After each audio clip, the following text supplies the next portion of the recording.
Good morning, good afternoon, good evening, everyone, and welcome. We have now reached quorum, so in the interest of time, we will start the meeting. Some quick introduction, so please be reminded that interpretation services are available in English, French, and Spanish, which could be accessed from the Zoom in the bar below.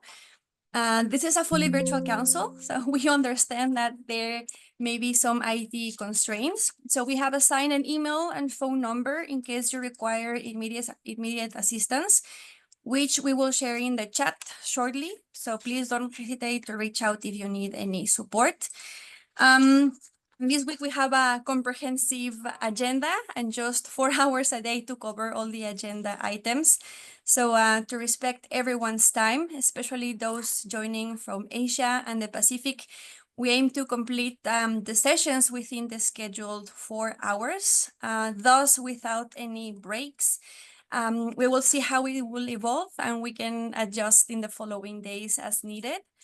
When you wish to request the floor, please use the chat. This will help us maintain the order of the interventions, as it can be challenging to track raised hands in Zoom. So using the chat will ensure we do not miss anyone.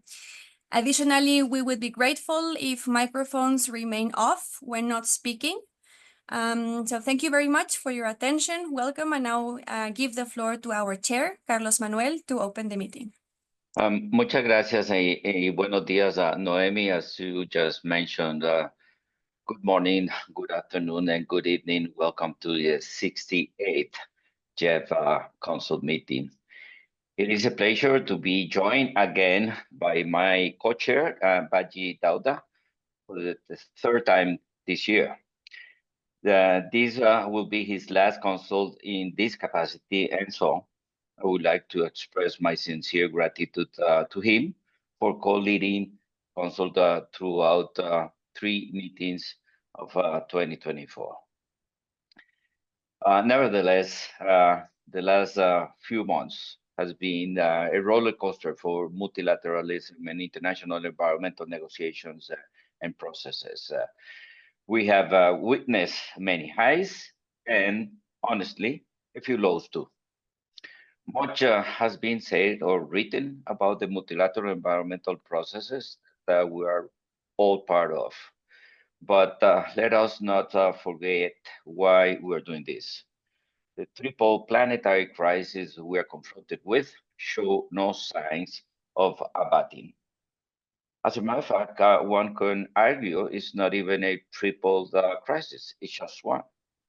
Today, we are faced with the possible collapse of the global ecological system that maintains life and balance on our planet. Why? Because all of our human systems are in direct conflict with nature systems. To quote the recent Planetary Health Check report, our planet vital signs are flashing red. Dear friends and colleagues, in my remarks this morning, I will touch upon the recent meetings in Cali, Baku, Busan, and Riyadh. We will, of course, also have a chance to dig deeper into these topics in other agenda items across the 3 councils this week. I also want to take a few minutes to remind you of what we have achieved in GEF 8 so far, our shared journey of improved GEF effectiveness and impact, an update on the GEF reform, and the huge opportunity of what we can potentially do together as part of the GEF 9. Let us first talk about Cali. I've been attending the CBD COPs for almost 30 years. I have attended 15 out of the 16 CBD COPs. And I know very well how challenging these political negotiations can be. But this one was different. COP16 was the first global moment for biodiversity since the agreement of the Kunming-Montreal Global Biodiversity Framework. And financing was the make or break political issue of the negotiations. Almost all discussions on the financing mechanisms and the resource mobilization strategy were linked to whether countries should create a dedicated financial mechanism for biodiversity, separate from the GEF and the Global Biodiversity Framework Fund. This can potentially impact the GEF partnership aspiration of higher impacts with more integration and more synergies across all multilateral environmental agreements. Negotiations on these were slow and ultimately not yet resolved. This lack of agreement will continue to be a challenge for future negotiations and potentially slow down implementation ambition. In the COP, in my view, there was not enough time dedicated to the discussion of the GFA report or the CBD evaluation of our effectiveness as the financial mechanism of the convention. To me, this was such a missed opportunity.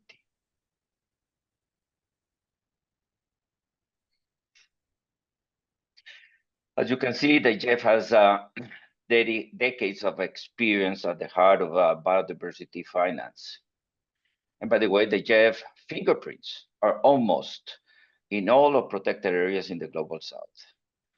As the GEF report to COP16 noted, we have approved over $2.4 billion in support to the GBF during the last 2 years. Out of that amount, around 700 million was allocated to the African continent. And it is notable that Africa was the first beneficiary of the biodiversity-related funding of the GEF aid. And with the GBFF, in the context of implementing Target 3, in record time during 2024, we approved many important projects across the globe, including to Colombia on management of mangroves for $60 million, to Mexico for the 30 by 30 expansion of protected areas for 18.5 million, to Brazil on the protection of the Caatinga biome and conservation in indigenous lands for a total of almost $20 million, as well as several other significant projects in LDCs and seeds. The evaluation presented to the COP on our effectiveness said we have made significant progress in resource mobilization. In Cali, more money was also placed to the GBFF fund as a signal of growing trust in the GEF partnership for biodiversity. Dear colleagues, since Cali, I had the opportunity to engage with many ministers from our donor and recipient countries, particularly in Africa and in seeds. I received strong and positive signals of support for the GEF to continue to be the preferred channel to fund biodiversity action, quickly, efficiently, and fairly. COP16 Part 2 is set to reconvene in February next year, and the GEF stands ready to support the greater resource mobilization ambition and to be responsive, as always, to the needs of the parties. Now let me turn to Baku. For many, the outcomes of COP29 has been steep in controversy. Yet it is clear that no one got everything they wanted. However, a finance deal was reached. Multilateralism did prevail, and the dynamics driving a climate resilient future and the clean energy transition are underway. For the GEF, there was an important signal of scaling up finance through our adaptation funds, as well as support for our mitigation portfolio. Along with the Green Climate Fund, the Climate Investment Funds, and Adaptation Fund, the Multilateral Climate Fund offers a proven and cost-effective mechanism. I really do believe that we are stronger together. On this point, negotiators seem to agree, as we can read in the final finance decision, and I quote, "The COP decides that a significant increase of public resources should be provided through the operational entities of the financial mechanism, the Adaptation Fund, the Least Developed Countries Fund, the Special Climate Change Fund, and also decides to pursue efforts to at least triple annual outflows from these funds from 2022 levels by 2030 at the latest. And I close quotes. The increased support to GEF Adaptation Fund was included in the new collective quantified goal on climate finance. Parties agreed on this agreement to call on all actors to enable the scaling up of 1.3 trillion US per year from all public and private sources to developing countries by 2035. As part of the overarching goal, it calls for developed countries to take the lead of mobilizing 300 billion US per year from a wide variety of sources, and a goal to at least triple the funding that flows from the various funding entities associated with the Convention and the Paris Agreement. To advance progress towards these goals, countries established the Baku to Berlin roadmap to the 1.3 trillion, with the aim of scaling up climate finance to developing countries, to be guided both by Azerbaijan and Brazil, presidencies of COP29 and COP30, and to deliver a report by November 2025. In this conversation on climate finance, it is important to note that today the climate funds, including the GEF, only manage around 2.7% of climate finance. It is important also to remember the distinction between grant and non-grant climate finance, which is key for developing countries. The GEF looks forward to engaging in and supporting these processes in any way needed. And what was achieved in Busan? Countries negotiating a legally binding instrument on plastic pollution conclude their fifth session with plans to reconvene in 2025. Delegates agree on a chair's text, which will serve as the basis for the future negotiations in the next year. Despite the lack of a final agreement, Busan sent a clear signal that the world wants and needs a meaningful, ambitious plastic pollution treaty. The GEF will continue to make itself available to support this goal, and this process while continuing to fund key chemicals projects and integrate programs that address plastic pollution. Finally, to Riyadh. The UNCC COP16 just ended this last weekend. Again, not everyone got what they wanted. In the end, parties were unable to agree on whether to begin negotiation on a new drought framework or a legally binding protocol. As Friday turned to Saturdays, parties were left with no choice but to adopt a procedural decision that agrees to continue discussions on the basis of the progress made at COP16 with a view to adopting a decision at COP17. There has never been a more urgent need to restore the damaged ecosystem than now, when up to 40% of the world lands is degraded, impacting 3.2 billion people.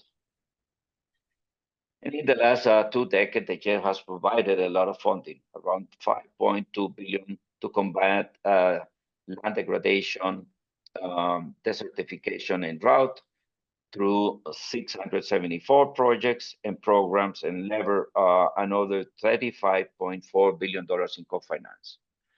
The feedback we received in Riyadh on the GEF investments was a clear reminder of what we achieved in recent years and what we should be proud of.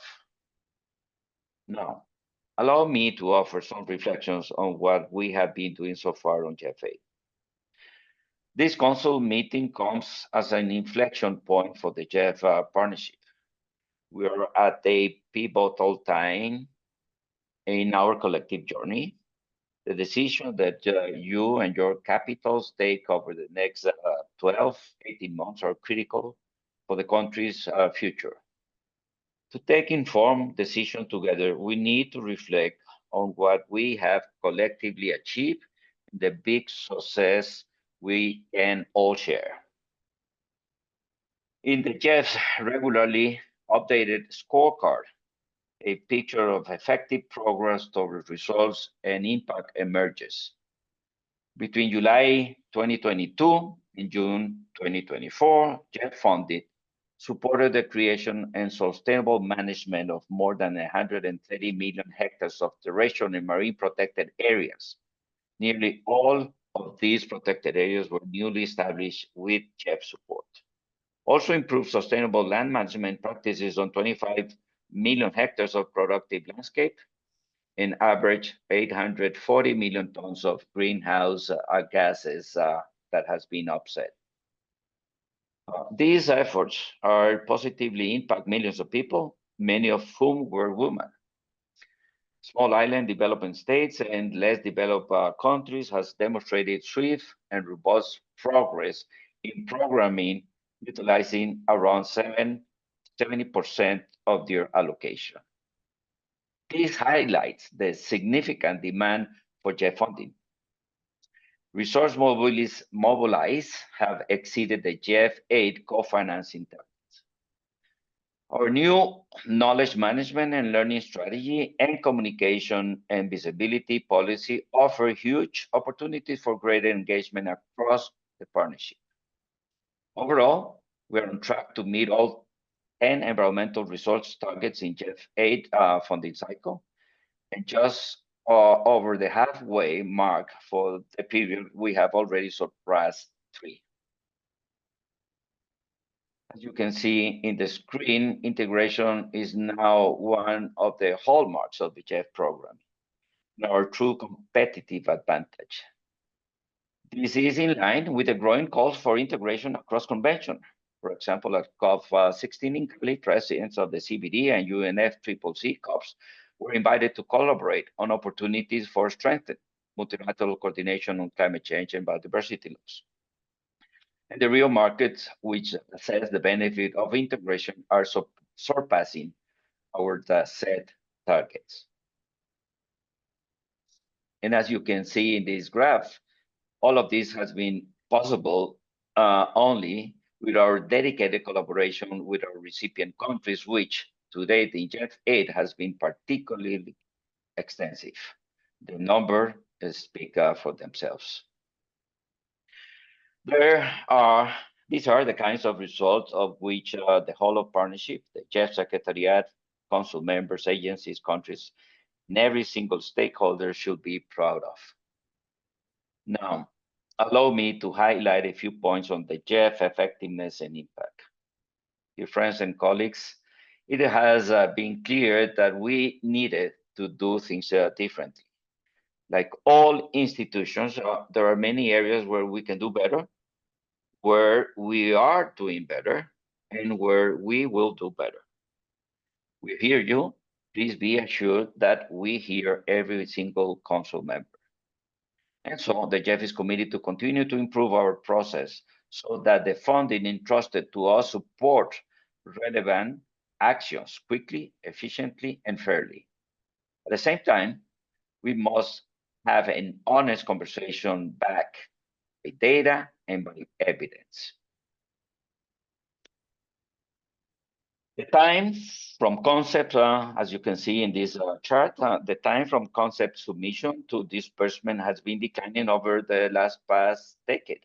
In fact, the first few projects in GEF 8 reached disbursement in just 22 months, half the time it took in GEF 6. At the same time, our monitoring report shows that the majority of our active projects show positive implementation progress. We will continue to increase our monitoring of our active projects, including discussions with agencies on where improvements can be made. Also, I want to stress that the GEF efficiently and responsibly manage their resources entrusted to us. The corporate budget only accounts for 3.5% of the total GEF funding envelope. And once funds are received, they are speedily committed. I can assure you that we are working both inside the GEF and with the agencies in the country to find ways to speed up processes to get money out of the door faster, while also keeping the necessary safeguards to ensure quality and trust. Now I would like to turn to the ongoing GEF Secretariat reform. As you know, we have in the last 1.5 years been enacting improvements and reforms so the way the GEF does its business internally and externally. The GEF Secretariat has been reorganized for a greater collaboration, more efficiency, and improved impact. And to this end, we have also been working hard to improve operational performance through initiatives such as streamlining resource management, risk monitoring, and portal development, in consultation with council members, focal points, and stakeholders across the partnership. We're also working to ensure that all relevant decision makers, negotiators, and the GEF stakeholders like the convention focal points, operational focal points, civil society organization get access to the information about the GEF that they need. Over the last year, as part of the GEF reform, and thanks to the strong GEF aid replenishment, we have been hiring new staff. Step by step, we're putting in place experts in key areas to manage the GEF family of funds. With every new hire, the GEF Secretariat grows stronger, the GEF partnership grows stronger, the global environment gets stronger and more powerful to advocate and impact. I have been talking so far today about the strengths of the GEF, but what do external evaluators have to say about us? As you know, the GEF is regularly externally evaluated on multiple dimensions through several different bodies. I have already mentioned the positive evaluation of the GEF to the CBD COP16. It points to significant progress of the GEF in its role in resource mobilization and in supporting the implementation of activities that achieve the objectives of the CBD. It pointed to improvement in timely disbursement, the predictability of its resources, and its strong co-financing. Interestingly, this evaluation noted that the GEF effectiveness is limited by, among other things, the limited ability of financial resources. Another relevant external process in 2024 was the G20 high-level expert group review of the vertical climate and environmental funds. It reported that in 2022, the GEF has disbursed a high share of its improved funding, outpacing other funds in the same space. It also noted that when it comes to efficiency improvements, the partnership needs to look towards the agency to accelerate progress. In the coming months, we will be receiving the MOPAN assessment of the GEF, as well as the OPS A report on the Independent Evaluation Office. Early indication from both indicates several positiveness, as well as areas for improvement. We look forward to studying both reports intently, and we'll take their recommendation forward in our path of continuous improvement. Finally, let me conclude with some words of excitement and GEF challenges, the challenges ahead of us for 2025 and 2026. The GEF 9 replenishment ahead of us is a defining moment for the planet, and together we need to seize it. At the same time, we need to honestly confront the political realities around us. We must be able to have an open discussion on key issues that has been polarizing the international community in recent months. We know that developing countries need more financing to deal with their growing environmental threats. We know that donors want to channel finance in the most effective way to ensure impact at scale. We know that financing from all sources is critical, needed to narrow the global financial gap. We know that indigenous people and local communities has an enormous stake in environmental funding, action, and governance, and play an important role in ensuring transparency and fairness. Now, you know that the GEF partnership delivers solutions, demonstrates results, and provides value for money.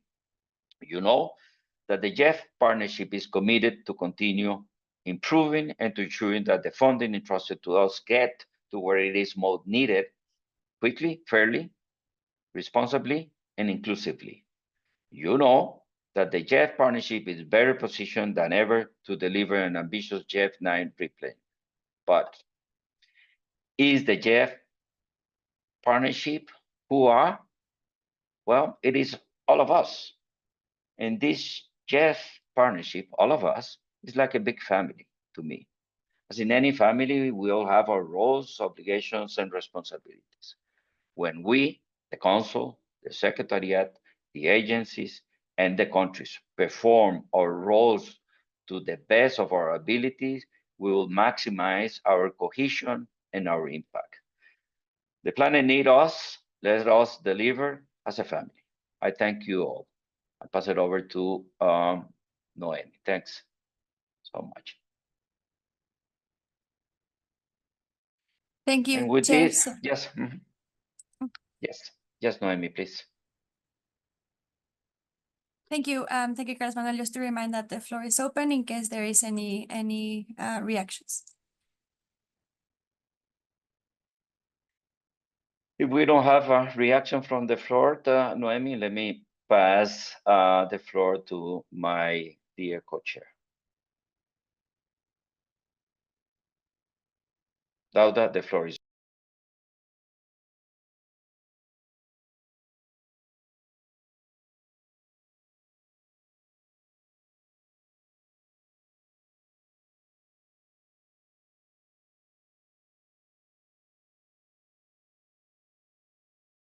Dauda, you're muted.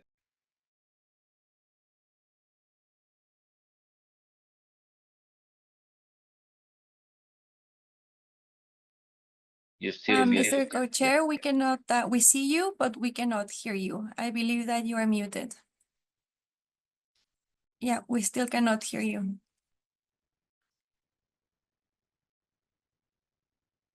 We still see that you are muted. Let me try to unmute you from here. Yeah, I just asked them to unmute.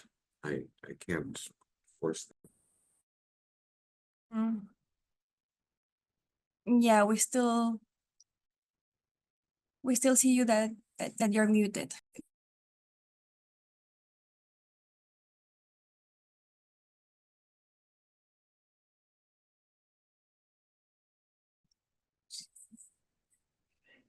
Okay, I believe that you're now unmuted, Mr. Co-chair. You can get me now? We hear you loud and clear. Thank you. Okay, great. Thank you very much, CEO, and it is actually a pleasure to work with you and also distinguished council members and alternate, all invited who are going to be part of this important meeting, the GEF Secretariat, ladies and gentlemen. First of all, I would like to express my sincere appreciation for presiding over the council meeting on almost unprecedented 3 council meeting. I feel privileged and honored to be given this opportunity to serve as co-chair for these very important sessions, since which gave me a lot of experience and knowledge about GEF. In that, I will also express my sincere appreciation to the CEO and chair for the leadership and his entire wonderful team of management and staff at GEFSEC for the support and hard work in organizing these important meetings and raising the spirit of GEF of investing in our planet across the globe to higher heights through collective approaches and involvement, and by extension, the council members for the support they give to me over the past meetings. Mr. Chair, distinguished council members and alternate, as I reflect the deliberation from the past 2 important council meetings, the decisions taken over the past, which are very useful indeed to protect our planet. Equally, none of us in this meeting will disagree that the earth that support our own existence is under serious threat. And the problems associated with this, we are all aware. And that kind of problems facing the environment is also something that we need to look. Therefore, as I may say, addressing environmental challenges, which is complex, requires a systematic approach and collective responsibility. And it is our golden opportunity as members of the Council to do our best to contribute positively to meet this important common objective, to make this planet a better place for all of us to live and cherish for ourselves, as well as the future generation of this country. Distinguished Council members, as I engage with GEF, I realize there are key aspects that GEF need to do to be heard and be seen. As you know, a lot of people heard about GEF, but I think they are yet to be seen in terms of publicity. So I also propose some of key points that I felt with the leadership of the CEO and his team to look into. And one of them is trying to engagement of authorities at the highest level on GEF-related issues. Because at certain country level, I think people have no idea what GEF is all about. And that is something, this is some of the experience that I actually realized. And I also like to encourage the GEF Secretariat also to support Council members to drive GEF agenda in their various constituencies. This is very, very important because we as Council members supporting them to go around within their constituency to talk to higher level authorities to know about what GEF is. Some of them consider GEF as a very complex and very bureaucratic kind of situation because they have no idea what they do, what are some of the processes that are involved. So at that level, it will also help them to be able to be aware of what is involved and also put some of those barriers that they have about GEF. And the other thing also is to support the operational focal point. I know there is a lot of reforms going on in terms of how we can support the operational focal at national level. Because most of these projects, you have a lot of projects supported by GEF, but at some point, they don't even know what they need from the operational focal point is a letter of endorsement. And sometimes you don't even have them to monitor what they are doing, even though when they come back, it becomes an issue. They're considered as you are just there just to rubber stamp the operation, the letters, and that they are done with. And also we have to reflect on the work of the implementing agencies. These are also a lot of issues that are really creating a lot of problems, and how the implementing agency can realize that the funds that are provided are actually for national to implement projects. And they have to work with those national priorities to ensure that, because some of them are too difficult to work with in terms of some of the requirements. Sometimes they are more difficult to deal with. I know they have responsibility to do, but they have to look at what is also very important for the national. Because at the end of the day, these are national funds that GEF is supporting, and they have to realize that. So on that note, I therefore challenge all of us, because I'm also a council member, both individual and collective, to demonstrate our commitment towards meeting our various consequences, obligation in the protecting and preservation of the environment. And I think GEF can play a very critical role in making sure that both the consequently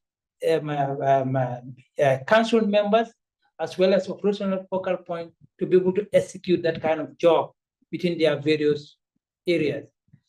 Collectively, as I think we can make a difference in our various countries, and the world at large, to serve our environment and humans and all other God-created creatures that need this planet to survive.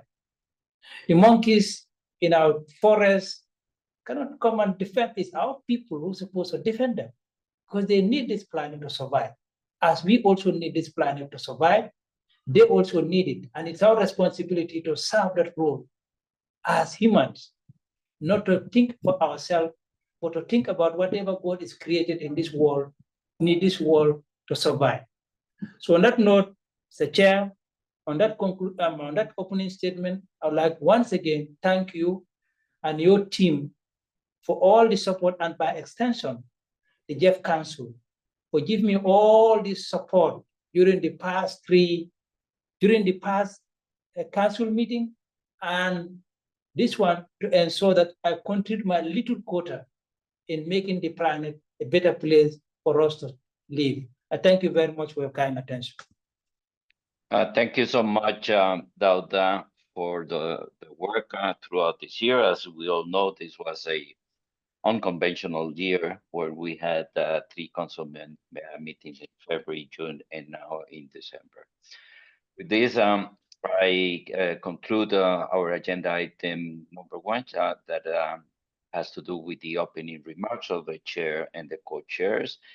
And we'll now enter into agenda item number 2, that is the adoption of the agenda. I want to remind every council member and alternate that the provisional agenda has been circulated for consideration as document GEF/C 68/01. I would like to open the floor to council members to see if there are any comments or items to add under other businesses. As we normally do, Noemi will keep the list of speakers, and let me open the floor to council members. Thank you, Carlos Manuel. I see a raised hand, but just a quick reminder to request the floor, you can put the name in the chat so I can follow correctly the order. But Sophia, you have the floor.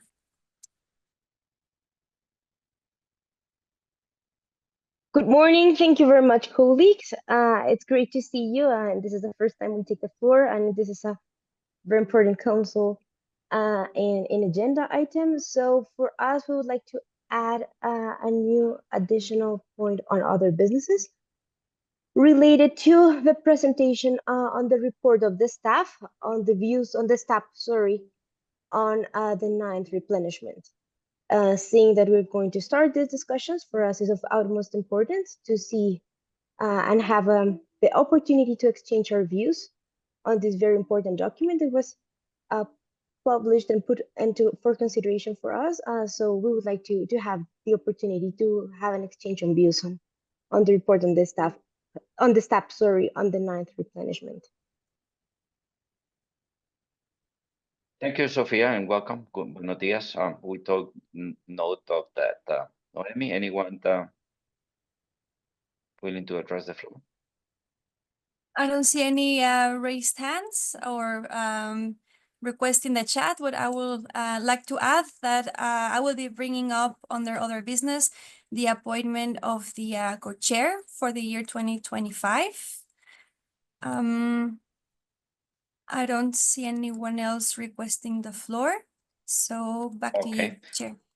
Thank you, Noemi. So with this, I will ask Council to adopt the agenda for the meeting. Approve. Thank you so much, dear Council members. Let us now move into our third agenda item, the monitoring report 2024. Let me invite my co-chair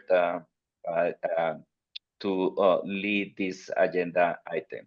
Over to you, Dauda.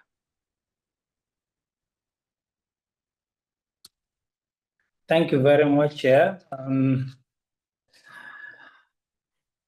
I would like to invite Mr. Cyril Flip from GEF Secretariat to introduce the document GEF/C68/43, the GEF Monitoring Report 2024. Mr. Cyril, the floor is yours. Thank you, Co-Chair.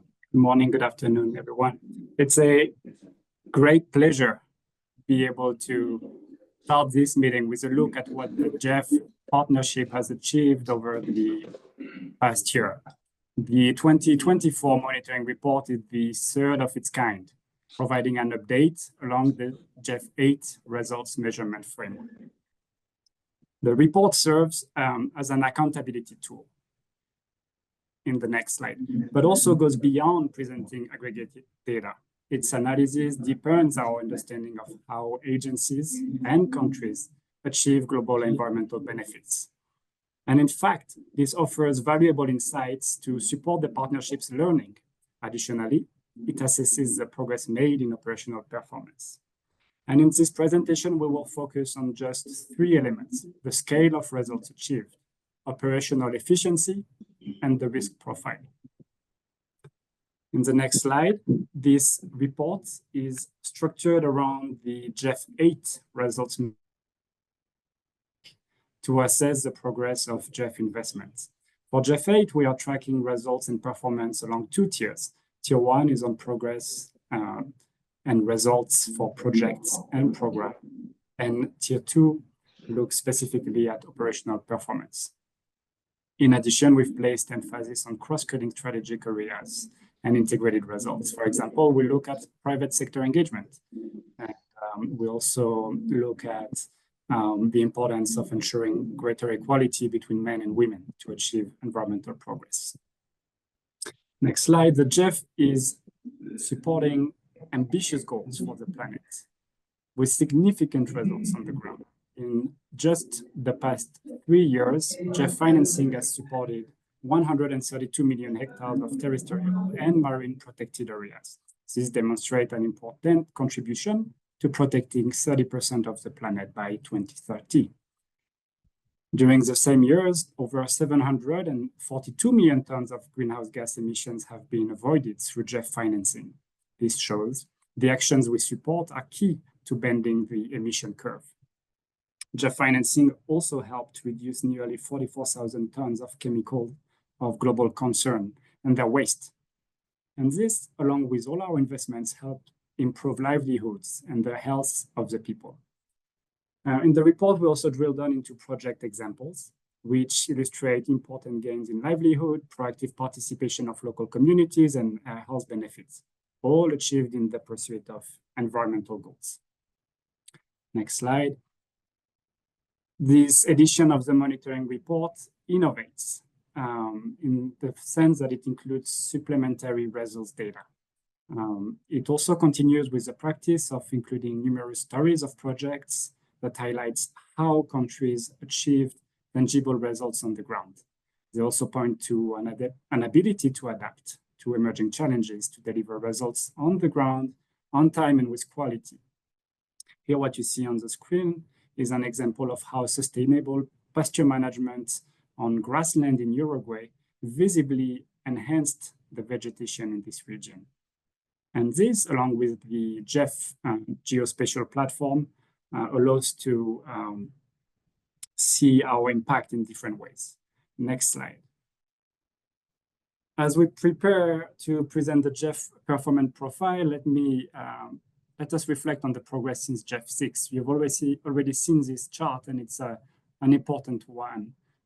While adjustments will occur as more GEF 8 projects reach CEO endorsement, it's already noteworthy that there is a noticeable trajectory of progress between GEF 6 and GEF 7 between the time from PIF submission, which is the first information we receive on the GEF Secretariat about the prospect of a new project, to the first disbursement, which is the first time when the country actually receives resources. Next slide. In the way the GEF operates, project concept and design involves three key actors: the GEF Secretariat, Council, and agencies in their relationship with countries. The data indicates that the GEF Secretariat accounts for only a small portion of the review time. And proposed streamlining measures aim to accelerate the review process between the agencies and the Secretariat further. Next slide. Now, with this backdrop in mind, let's look at our operational performance, the operational performance of the GEF partnership and the quality of the portfolio, which is of a volume of $5.4 billion and encompass 907 projects this year. So this is significant in volume, in size, and overall operational performance has remained strong in fiscal 2024. This was driven by a cohort of GEF 7 projects that now are reaching full implementation stage, and a significant number of projects from earlier phases which are nearing completion. This year also saw a robust pace of disbursement. Projects, on average, have disbursed about one-fifth of the available resources to countries. This reflects steady progress on the ground as projects advance in their implementation. However, we've also observed that 55% of projects reached first disbursement within the 18 months that follow the CEO endorsement. It's a dip compared to the high levels of the past 3 years. This trend was consistent across regions, with particular prominence in LDCs. We are addressing this matter proactively through bilateral exchanges with agencies to strengthen the implementation trajectory of these projects. Furthermore, we are closely monitoring the 177 projects that had yet to start implementation by the end of fiscal 2024, so that we can all ensure that they are well positioned to advance in the coming year. Next slide.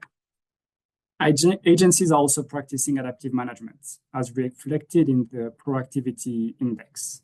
Of the projects rated in the unsatisfactory range a year ago, 78% of them have since then taken proactive action.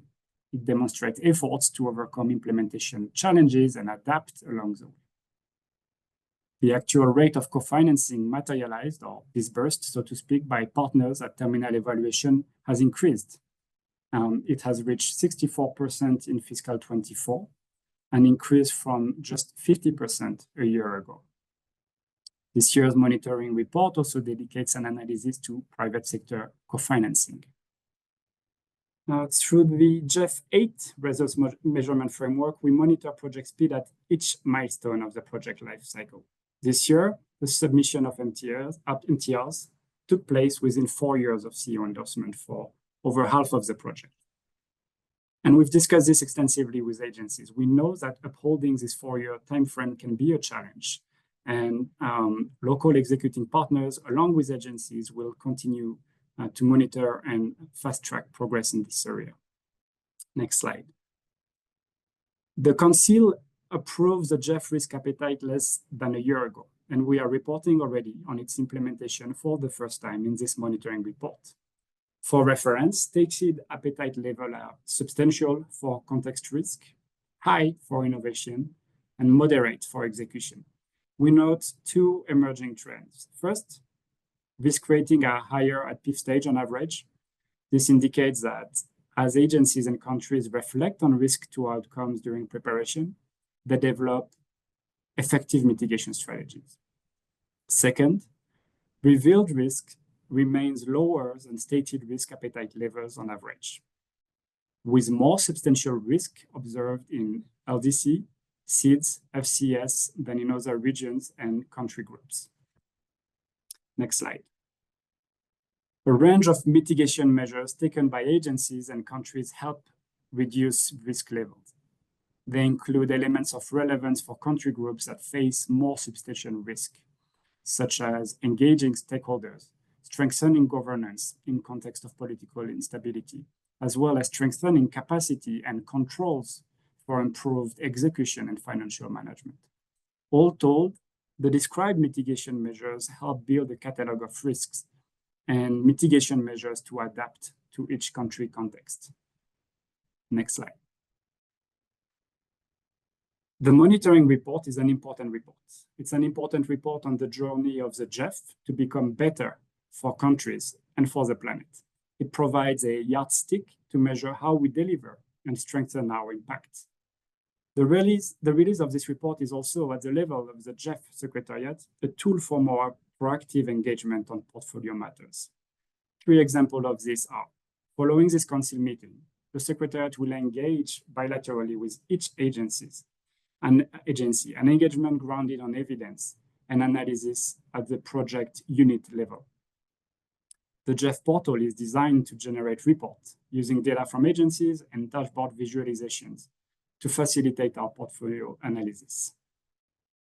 And we, in turn, structure this information for the benefit of OFPs and GEF stakeholders through country and agency fact sheets. Next slide. The GEF Geospatial Platform, launched just over a year ago, is another important tool for results tracking.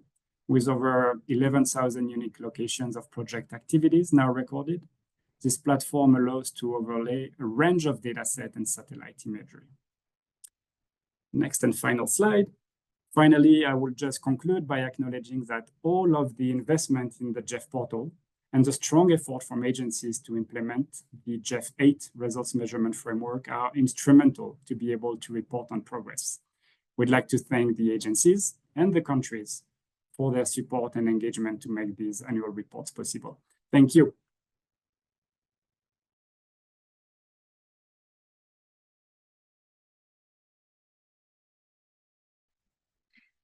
Mr. Cochero, I believe that you're muted because we cannot hear you.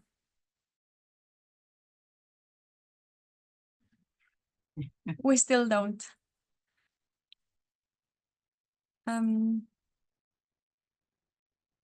Yeah, we still don't hear you. We still see that you're muted. So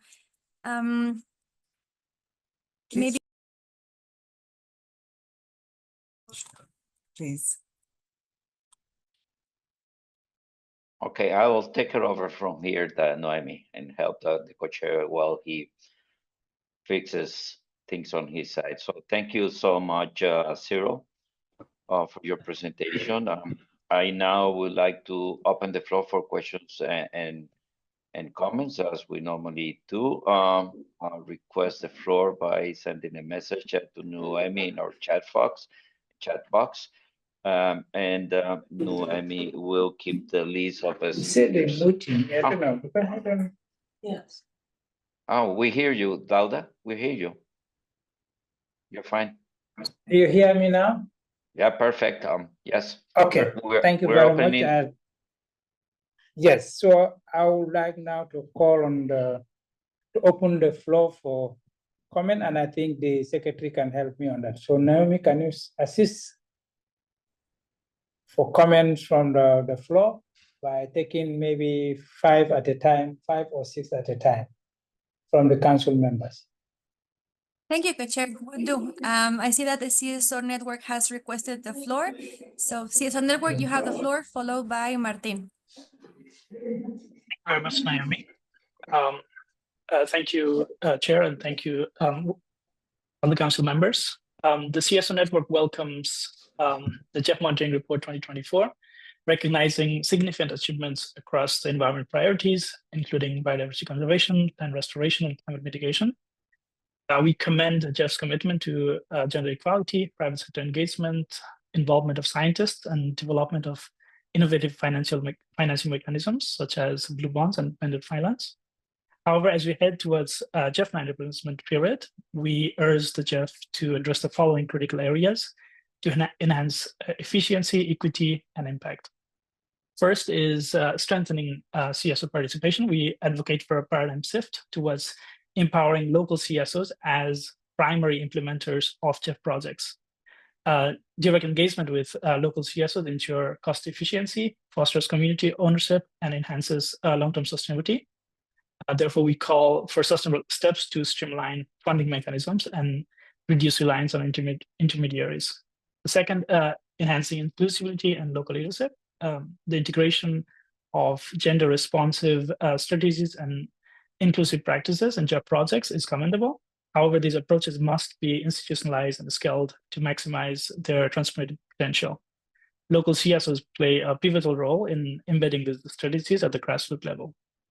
Third, increasing focus on community-based monitoring and citizen science. The KMGVF invites parties to support community-based monitoring and citizen science as integral tools for achieving biodiversity goals.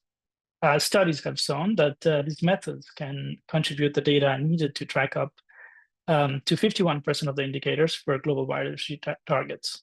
We strongly urge the GEF, as also recommended by GEF staff in its recent review of citizen science, to integrate community-based monitoring and citizen science into its strategic and operational frameworks, leveraging local knowledge and know-how while addressing trust and data quality concerns through the adoption of best practices.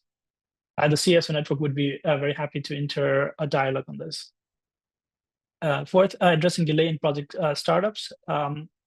We urge the GEF to address bottlenecks in project startup process, as also shared in the presentation.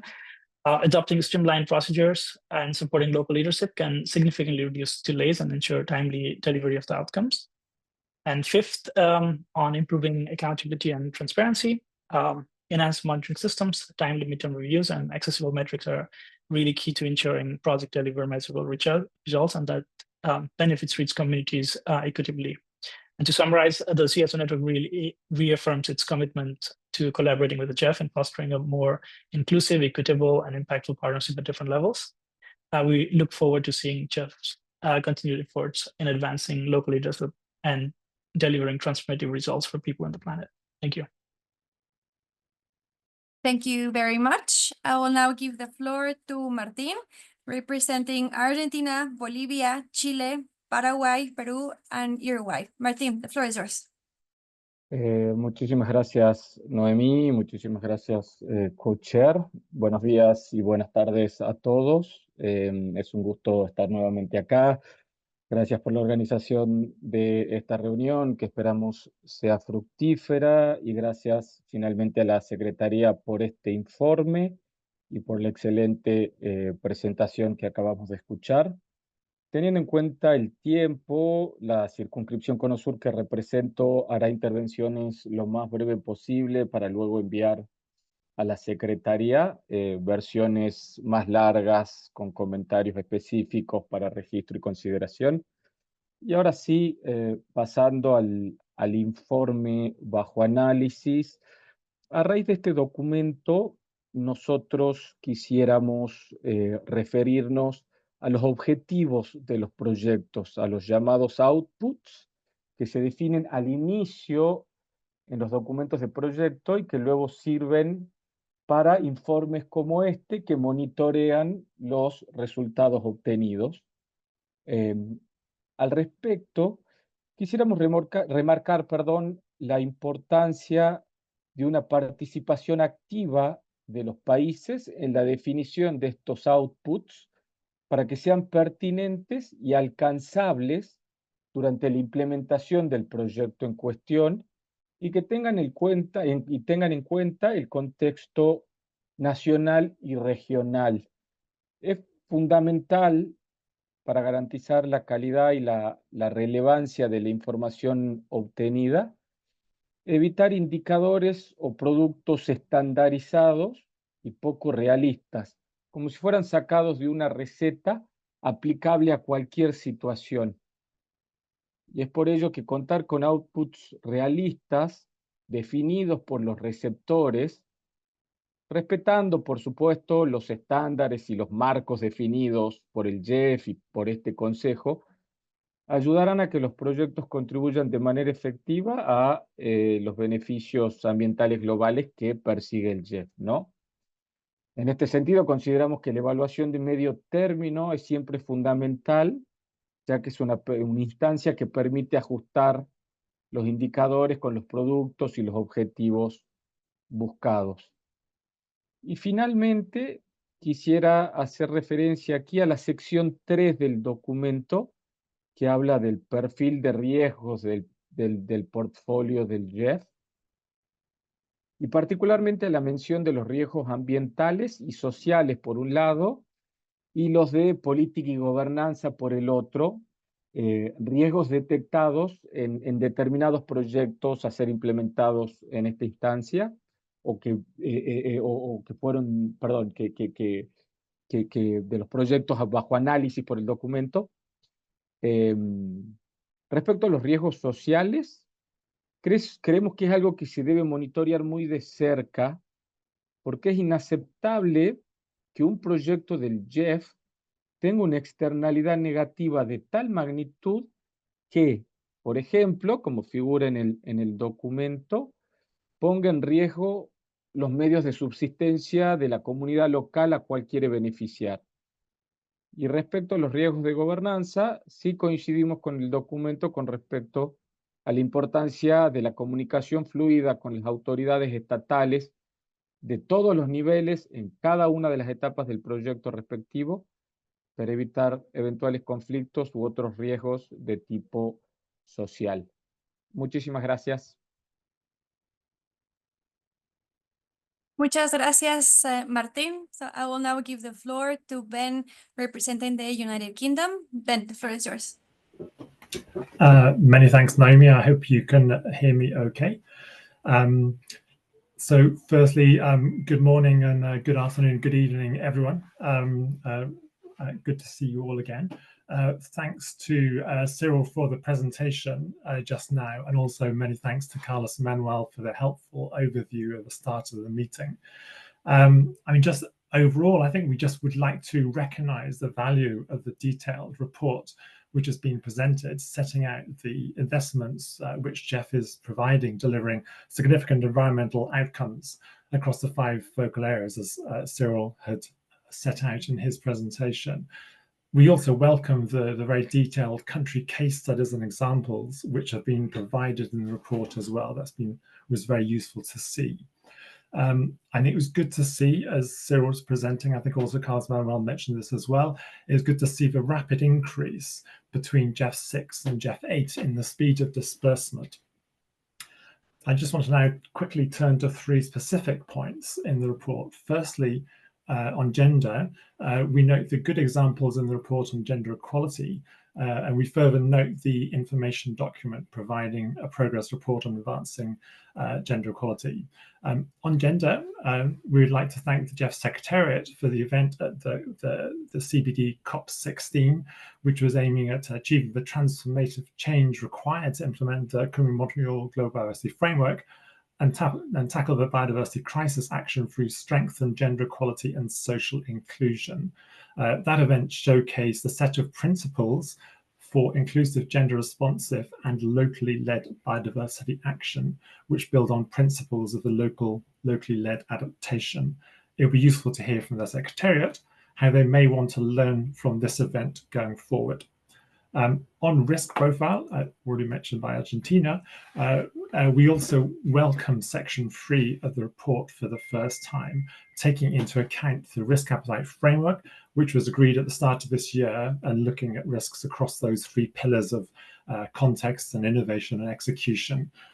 We welcome the examples of GEF projects from a risk perspective and mitigation measures being considered by those.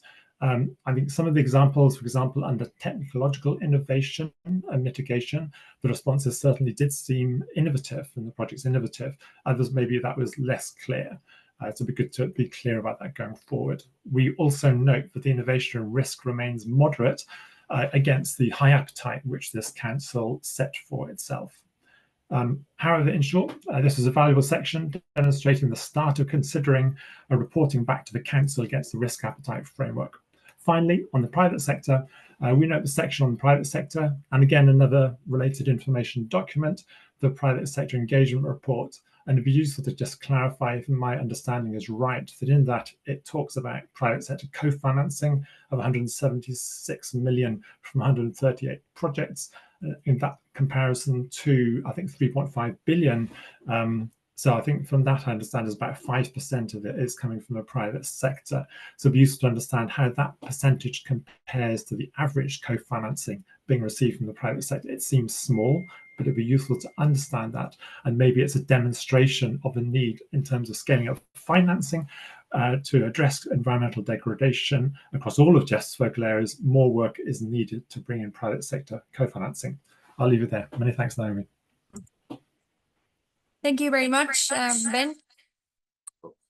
I will now give the floor to Yoko for presenting Japan. So Yoko-san, the floor is yours. Thank you, Noemi. Good evening, good morning to you all. I actually just came back from Saudi yesterday from the UNCCD COP16, and it was great to see the presence of the GEF in the Riyadh. Japan welcomes the 2024 GEF Monitoring Report, which contains detailed information on the program results and the project management effects, utilizing the results management framework and the risk appetite. We would like to stress the importance of midterm review and the terminal evaluation, as we recognize that it is critical to maintain the institutional arrangement, which do not undermine the governance and the progress of the projects and programs. Especially, we appreciate GEF's continuous efforts to the resource mobilization from the private sector, as well as addressing the environmental issues, and expect the GEF to continue tackling these issues effectively and efficiently. For LDCs and SITs, the program ratio are similar to last year's report, but we wish further implementation of programs in these vulnerable countries. We are also concerned about the concentration of agencies and look forward to further discussion in coming agendas.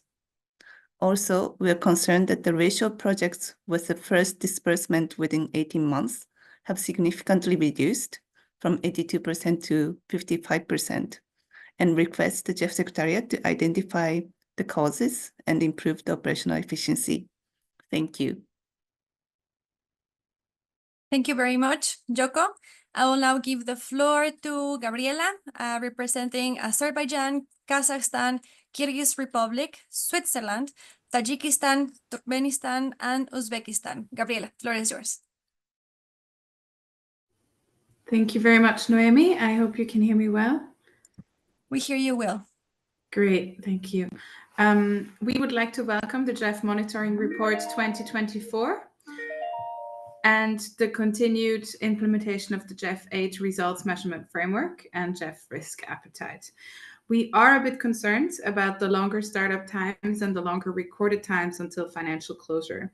While we understand that the longer times until financial closure in the statistics is due to the push by the GEF Secretariat and the agencies to close some old projects in the portfolio after a very long time and clean up the portfolio, which we very much appreciate. We don't fully understand the reasons for the longer startup periods in this fiscal year. What do you think were the main challenges leading to longer startup periods? There was some mentioning in the presentation, but it would be interesting to understand that a bit further. Which steps have you taken to address these challenges? We also appreciate this full report on the GEF portfolio's risk profile and think it is very helpful.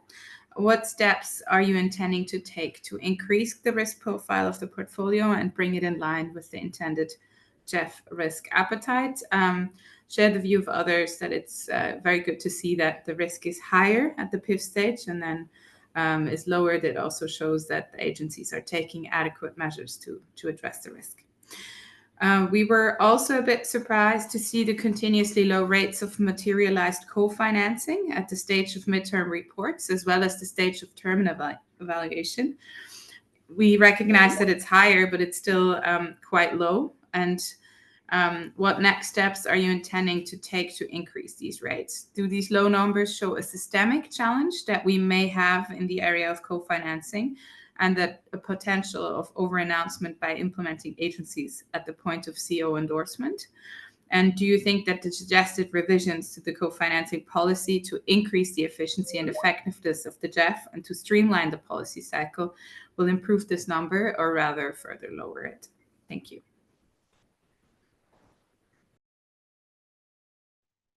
Thank you very much, Gabriela.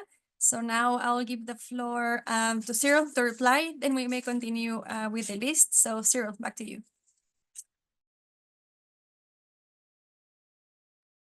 Thank you, Noemi.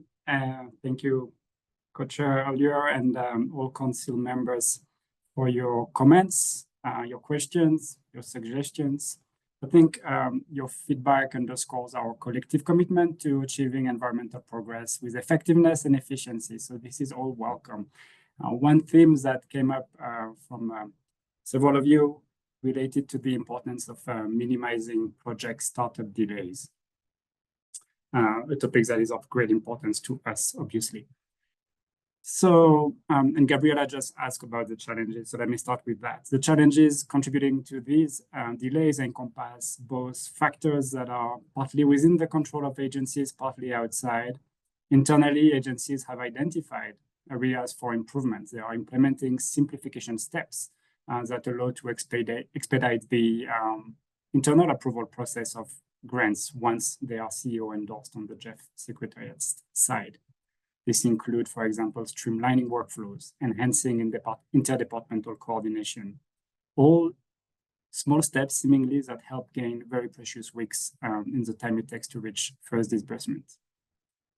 Externally, we've noted several factors that are beyond agencies' immediate control, procurement challenges, staff turnover in executing entities, in government sometimes, changes in administration,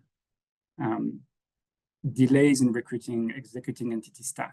These elements impact implementation timelines. And they can be, I mentioned they are outside of the control of agencies, but they can be anticipated to a certain extent. So that's what we are emphasizing when we speak with agencies. Within the Secretariat, we also ensuring that any first disbursement is meaningful enough to warrant the issuance of the related tranche of agency fee. We apply flexibility where appropriate. So what is the question? What are we doing with this issue? So the fact is we are proactively addressing these issues. Starting in the new year, we will hold bilateral meetings with each agency to discuss and resolve projects pending implementation start. All 177 of them as at the end of fiscal 2024. So these meetings will center on identifying the causes for delays and agreeing on actionable steps leading to project starts. And I think we have collective responsibility in ensuring this happens as fast as possible. The other thing I'd like to say is that the GEF is reinforcing its commitment to implementation readiness. The GEF 8 templates are one element of that. They now emphasize stronger institutional arrangement as compared to in GEF 7. This helps ensure that projects are better equipped to commence promptly once approved. We mentioned the risk appetite framework, which includes a high focus on execution risk. And this section is very, very vital in terms of providing information on how agencies are not only assessing the risk to execution, which partly relates to delays, and the mitigation measures that they are envisioning with countries to ensure that those risks do not materialize to an extent that will inhibit the achievement of results. We believe these steps reflect the GEF ongoing commitments to addressing project startup delays in proactive, collaborative manner. And this, what I just described, I hope confirm our resolve to strengthen implementation performance and achieve timely project startup. Now I'll take the comments one by one quickly as they relate to various points. And I also want to underline an important point that I've heard from several of you, and that's to acknowledge that we are taking efforts to make the monitoring report more results-oriented. We link results in countries with narratives that helps provide a longer-term view of how we're doing, and we'll continue to move forward on that very important agenda to provide the actual results narratives that confirm the achievements, and it's of particular relevance when describing system change. Now, the CSO network. Thank you very much for your good comments. I hear that they are all geared toward the future, toward GEF 9 to ensure that further efficiency, equity, and inclusivity will take place. So we will take them as such, since they do not relate directly to the monitoring report. We value the good comments here you've made on the report. We share, however, the important role of CSOs in our project, and the results narrative provided in this report speak to that. The section on gender highlights very good examples of how greater equality between men and women, but also how women-led organizations help achieve higher environmental results. Same is true of community-based monitoring. and the importance of local leadership in ensuring that the results materialize. Martin from Argentina, you stated some things that is at the heart of how the GEF operates, which is that countries are and should be in the driver's seat when it comes to designing projects with agencies and participating in their oversight and supervision. The GEF has a very streamlined set of those standard indicators. We call them the 10 core indicators focusing on global environment benefits. The rest of the results indicator, the majority of them that form the project results framework, are custom indicators that are specific to the country context, to the environmental interventions that is being envisioned at project design. And this is how the GEF should operate. Now, we appreciate this is not exactly how it happens in every instance. As part of the preparation of the streamlining paper, which will be presented later, the GEF Secretariat has spoken with a couple dozens of OFPs, and one key measure that has emerged as expressed by the need of OFPs is the importance of having OFPs and their teams involved in project design, involved in project supervision, involved in reviewing the performance of the portfolio in their country with each agency. So it's definitely some things that will be discussed later during this council meeting, and that is at the core of the way the partnership should work and will work, and does work to a large extent. You pointed to the importance of minimizing the harms that projects can cause. This is very important to the GEF. This report speaks to that, to a small but important aspect in the context of the GEF risk profile. Please note that the safeguards information document is shared with Council separately and address this point in much more depth.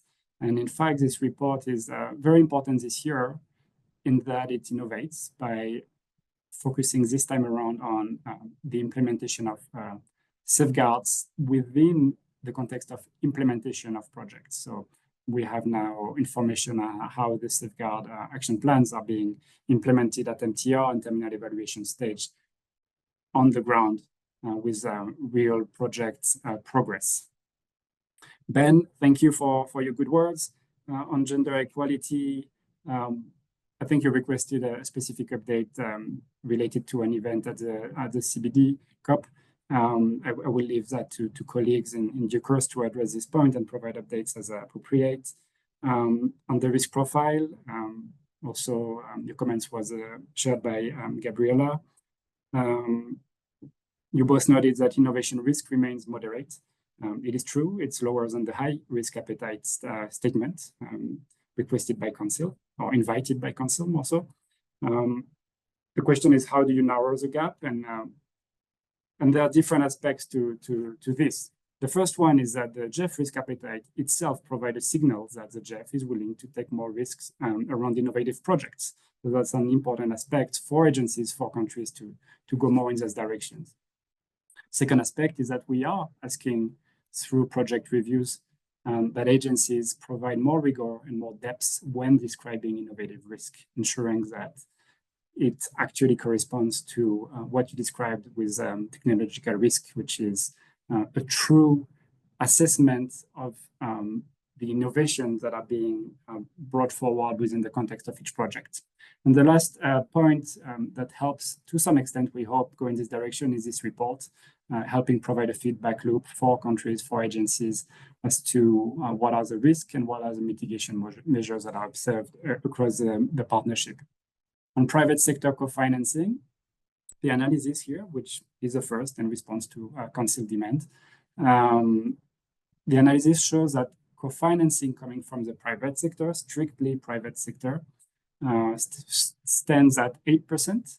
And we look here at the specific cohort of GEF project within the context of the monitoring report, which is made of projects that have been under implementation for some years, GEF 6, GEF 5 projects, some maybe. All this to say, projects that have been approved before the enactment of the co-financing private sector engagement strategy. So it stood at 8% at the last snapshot of the corporate scorecard in June. In comparison, this was double this percentage in the portfolio, the share of the private sector co-financing. So it shows that the focus on private sector is twice as much as before. So that it's showing a trajectory of progress. Yoko from Japan, you had a brief word about the concentration of agencies, which allow me to point to the fact that over the past 5 years of releasing those monitoring reports, we've been tracking the concentration of projects, the portfolio comprising the 3 funding agencies. And we note in this report that it has reached 62%, and it's a drop from 69% just 5 years ago. So it's a significant change. And we all know this mirrors the change in approvals over the years, but it confirms progress in reducing concentration. Gabriela,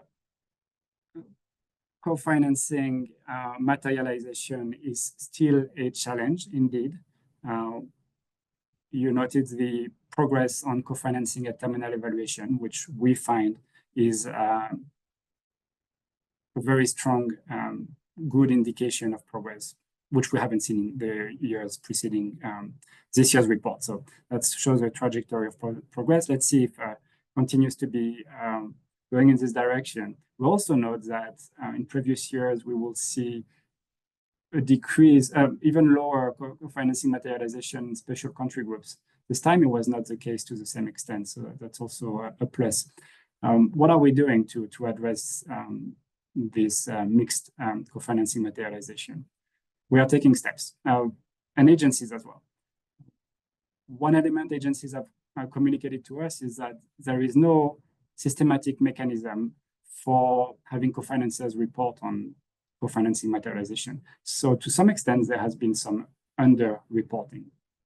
And agencies now are changing their internal processes to ensure that co-financiers do provide the information in a timely manner during implementation and at completion.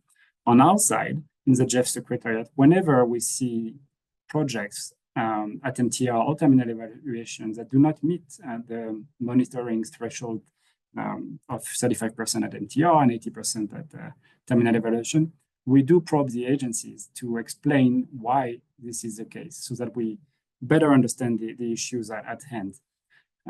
You asked about the specific role of the streamlining paper in this context. I think there's one aspect that will help, which is by better differentiating parallel co-financing and joint co-financing.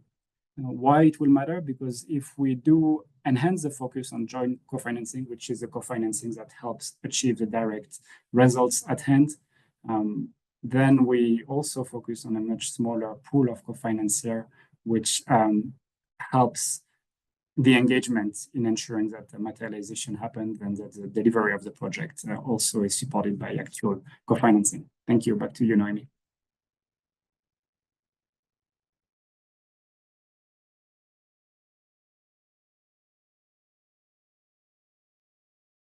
Thank you. Thank you very much, Cyril. And before we continue, I received a quick reminder from the interpreters inviting panelists and council members alternates to speak a bit slower so they can keep up. So thank you in advance for your support. And having that said, we will continue back to the list of speakers, starting with Richard, representing Australia, New Zealand, and the Republic of Korea. So Richard, the floor is yours. Thank you, Naomi.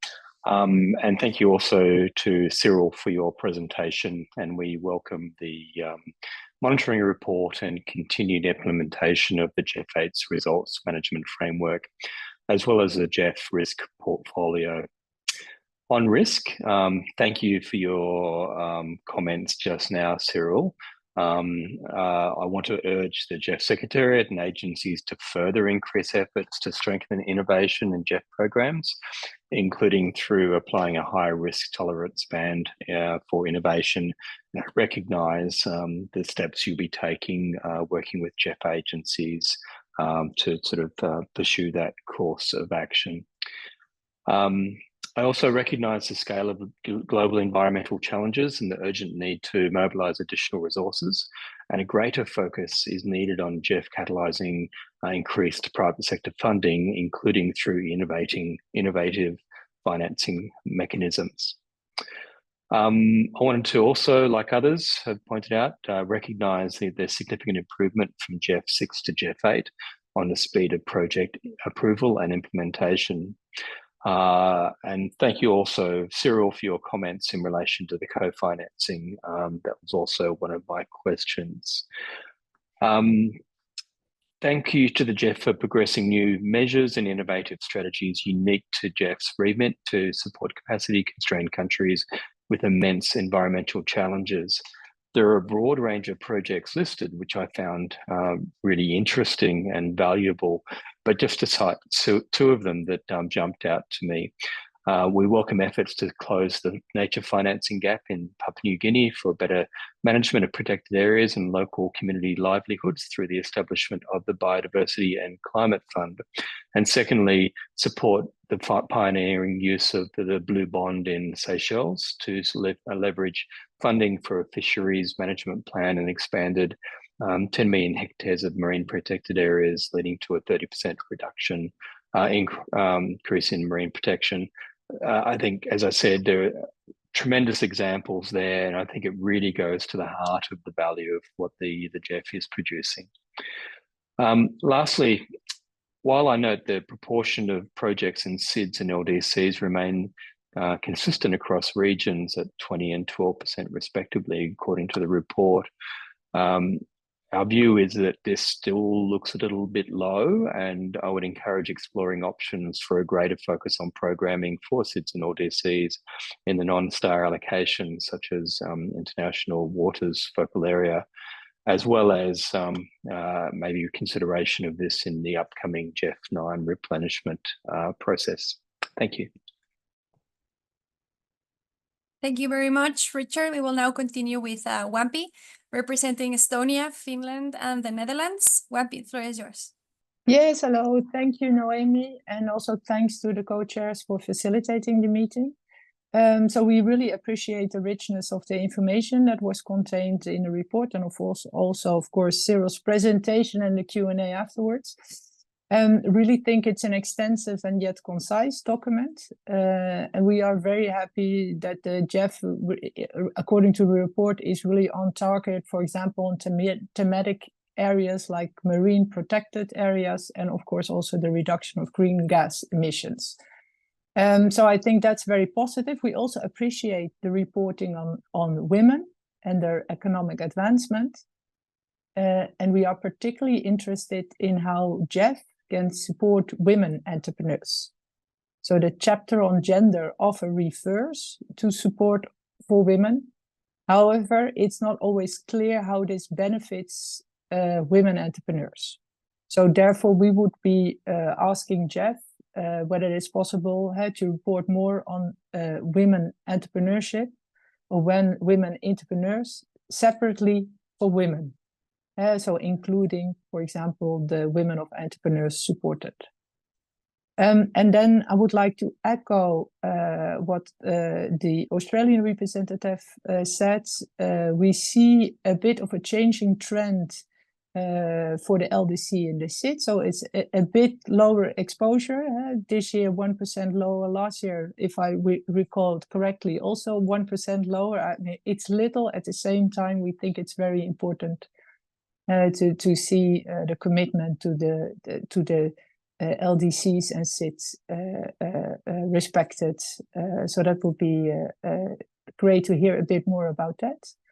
And then I would like to also echo others. We also had some question on the speed of operations that went down. Cyril gave a nice explanation of that, but I think it's indeed something that needs to be addressed proactively. So that is good that it's done. And also lastly, echoes those that find it very important to involve the private co-finance, to involve even more the private sector. Difficult challenges, but at the same time, very important to do so. Thank you. Thank you very much, Wampi. So we will now continue with Annette representing Germany. Annette, you have the floor. Thanks very much, Naomi, and hello to everyone around the globe. Germany welcomes the GEF Monitoring Report 2024. It is crucial that the GEF continues and ever further refines its reporting and communication of these very impressive results achieved. That way, the GEF can showcase its central role in pursuing global environmental benefits, but also improve aspects that are still lacking, of course. So thanks very much, Cyril, for this very clear presentation. This also demonstrates what Carlos Manuel in his opening remarks made so obvious. We are at the crossroads of our planet, and we need this important fact-based information for our efficient decision-making. Germany is happy to see that more projects have largely achieved their intended co-financing. However, not all agencies report on achieved co-financing. Could the Secretary please explain why this is? And seeing that co-finance plays a crucial and rapidly expanding role in global efforts to meet climate and biodiversity targets, it's promising that the share of private co-finance has increased since the introduction of the private sector engagement strategy. But at only 15%, more efforts are still needed.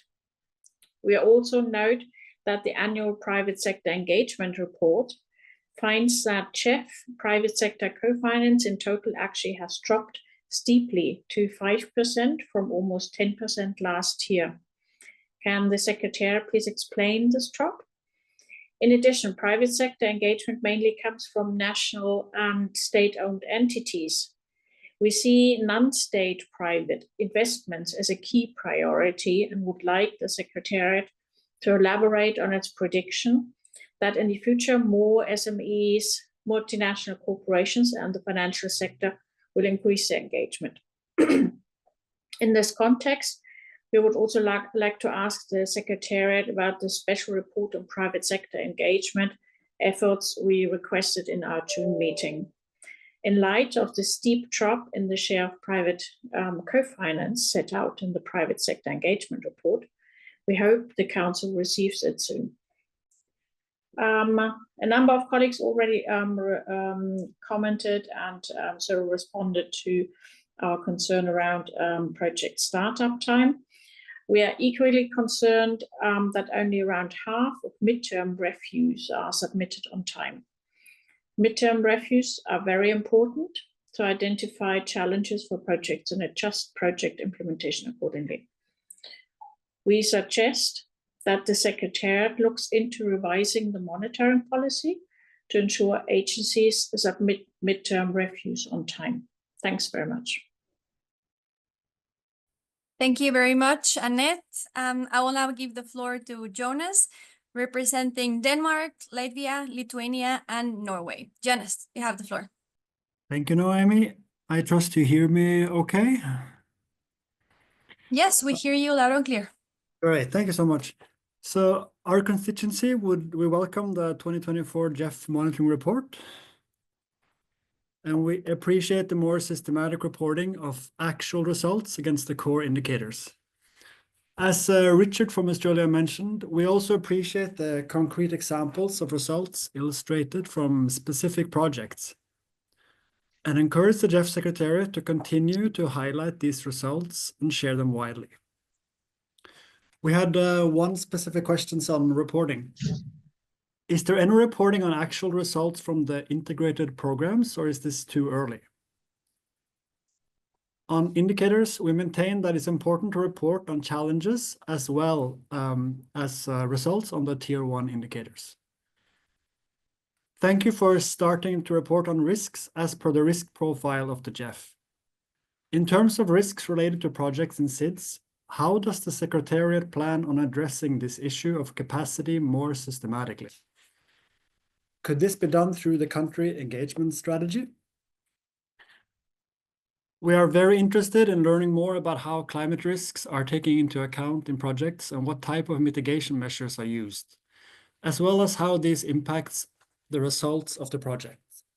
And we would like to see more information on this included in your next report. Regarding the PSES report, how is the engagement with the private sector, including through multi-stakeholder platforms, contributing to results on the ground? Would it be possible to include some examples of this in the next monitoring report? So last point, in terms of reporting on advancing gender equality, does the Secretariat include gender in its country engagement strategy activities? And given progress made on advancing gender equality in GEF 8, we hope to see more systematic and impact-related reporting on gender in GEF 9. Thank you very much. Thank you, Jonas. So we will now continue with Victoria, representing Austria, Belgium, Czech Republic, Hungary, Luxembourg, Slovak Republic, Slovenia, and Turkey. Victoria, you have the floor. Thank you very much, Noemi, and hello everyone around the globe. We welcome the GEF monitoring report, and like others, we appreciate the good examples of the result stories that are presented. Also the improvements that were made over previous years in monitoring the outcomes, as well as very positive to see the improvements in speed of project approval. So thanks for all efforts that went into this. One thing we noted with concern was that the agency, which has consistently received the highest share of funds in GEF 8, also has the lowest share of projects rated in the satisfactory range for implementation progress and outcome. In addition, an information document that was posted with grievance cases involving GEF-funded projects shows that more than half of all grievance cases also involve the same agency. To us, this confirms the need to closely monitor agencies' performance. And overall, also, as Japan and others have said, we see the need to reduce the concentration of GEF funds. Thank you. Thank you very much, Victoria. So now let's give some time to Cyril to address these comments and questions. So Cyril, back to you. Thank you, Noemi. Thank you, good council members, for the comments and questions. I'll go briefly on the points that we've already raised before.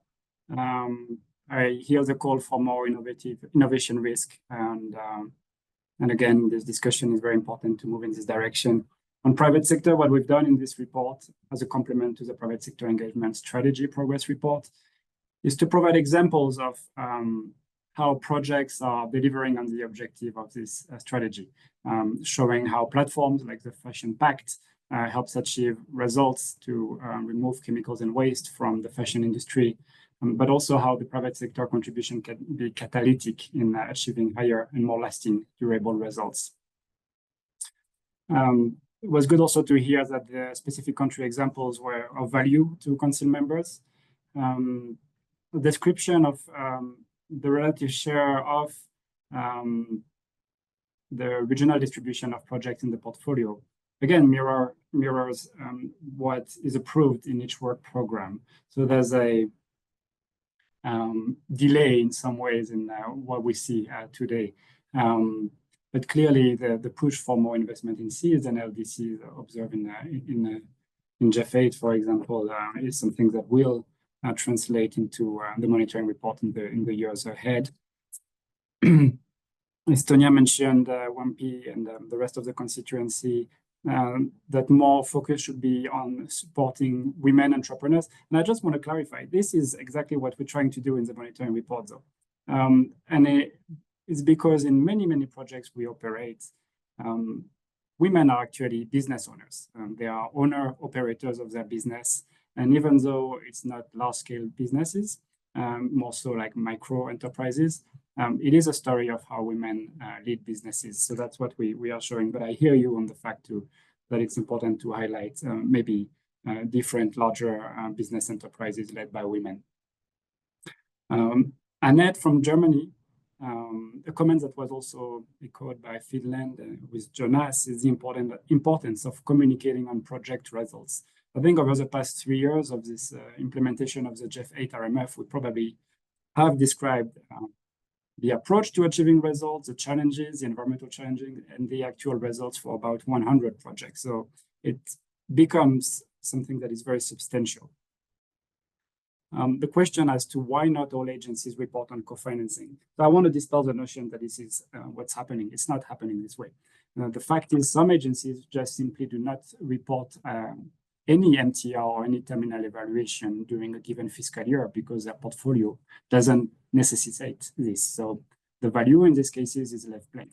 However, every agency abides by the co-financing policy in this regard and does report whenever given the opportunity on co-financing materialized. On private sector co-financing, we recall your request for more analysis. And the text box that is provided in this report is a response to that. We wanted to describe in more details what co-financing from the private sector is. And I believe we do that to some extent as a complement to the private sector engagement strategy progress report. I'm not sure the exact drop in performance you wanted me to explain.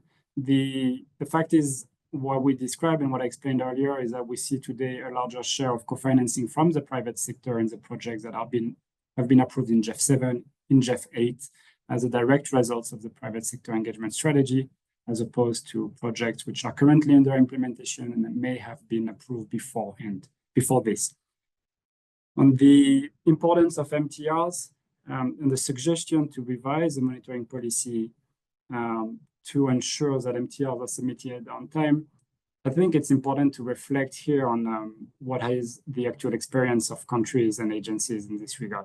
What agencies and countries are telling us is that the 4-year time frame, which the clock starts at CE endorsement, is actually a stretch target for them, even though it does sound reasonable. Because for them, for agencies and countries, what is a real trigger to measure the project midterm is the first project disbursement. And from this point on, if you start with the first disbursement, then you do see, by and large, that projects reach midterm review within the halfway point of a project. We do encourage early MTR when warranted, and we'll continue to do that. But we have to note that in some instances, early is too early and may not be warranted. So we'll continue to discuss and explore possibilities to revise the indicator maybe, or to better understand what are the delays in this regard. From Finland, are we reporting on integrated programs? The monitoring report is reporting on integrated program or programs that include integration aspects. Not the GEF 8 ones because it is too early, but there are good examples from the Sustainable Cities program, for example, in this report, and I could name others on how to support and strengthen capacity in country, in particular when execution risk is noted as substantial or high. Well, the role of the CES is important to a certain extent, and as part of the CES, there has been meetings with executing entities, if I recall well, in the Latin American region recently, for example, and that's one way to engage more directly on this topic and understand the underlying issues and help provide the support that is needed. However, agencies are the prime actor in the implementation support role in ensuring due diligence and identifying the right ways to fast track implementation and ensure that the executing entity has the right capacity in place for the delivery of the projects. And of course, the CES as well is involved in supporting further, describing and inviting agencies to support and aim for greater gender equality. And this takes place through dedicated sessions in expanded constituency meetings and others, national dialogues, for example. So this is really at the heart of what the country engagement strategy can help provide. The last point was from that I want to discuss is from Victoria, presenting Austria and the seemingly lower ratings from UNDP.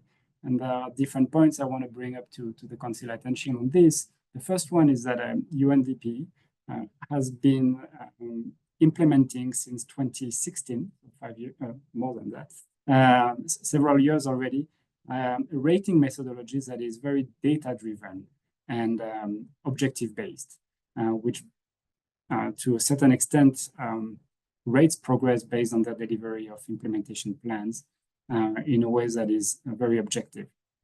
And this has led to a reduction, decrease in the share of project rated in the satisfactory range. Yet it is something that we are looking at very carefully. In fact, just a few days ago on December 3, we had a meeting with UNDP when we discussed exactly that.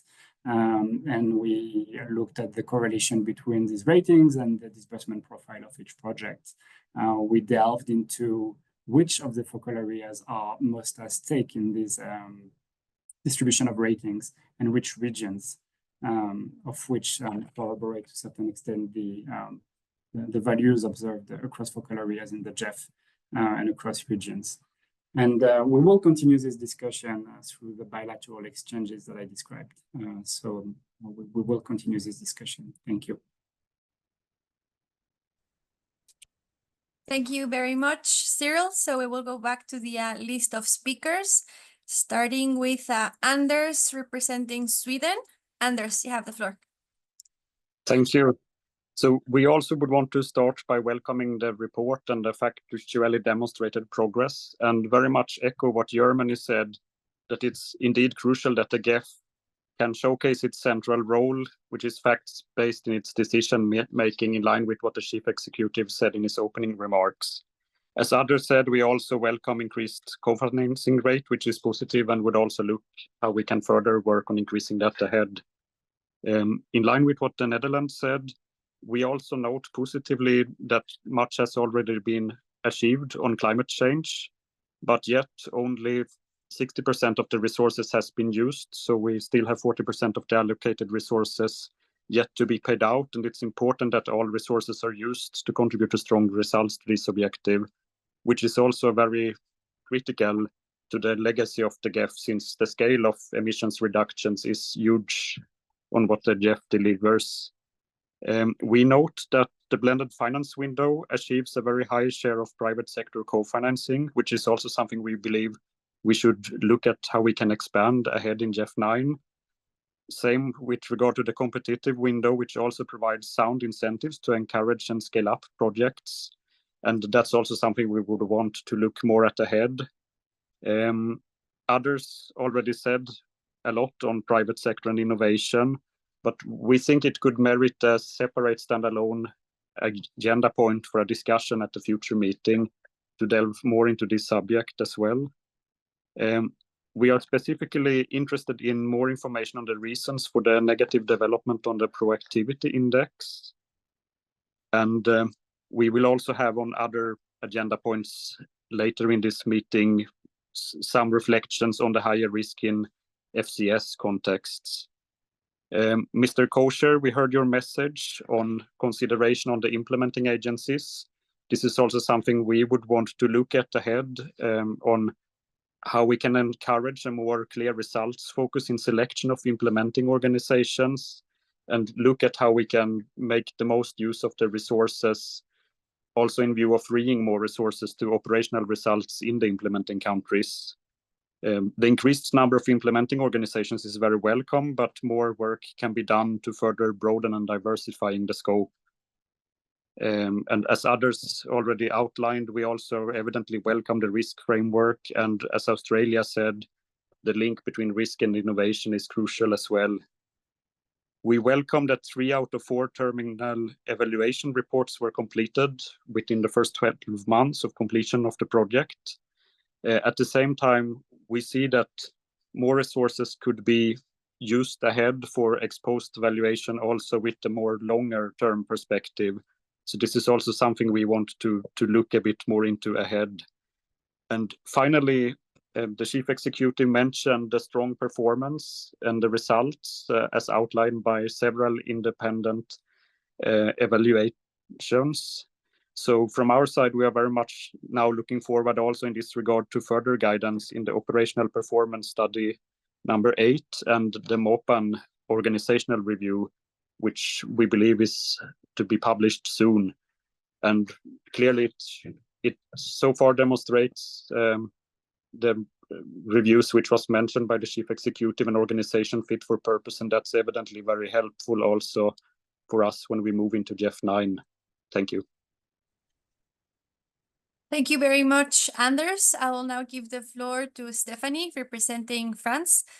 Stéphanie, vous avez la parole. Bonjour à tous. Je vais m'exprimer en français.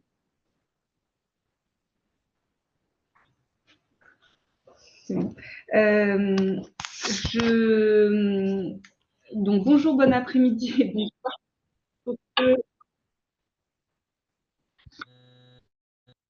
On a la traduction en même temps. Est-ce que vous m'entendez? On t'entend bien, Stéphanie. Est-ce que vous m'entendez correctement? Oui, on t'entend bien. On entend que toi. Je crois que c'est dans votre côté. Voilà.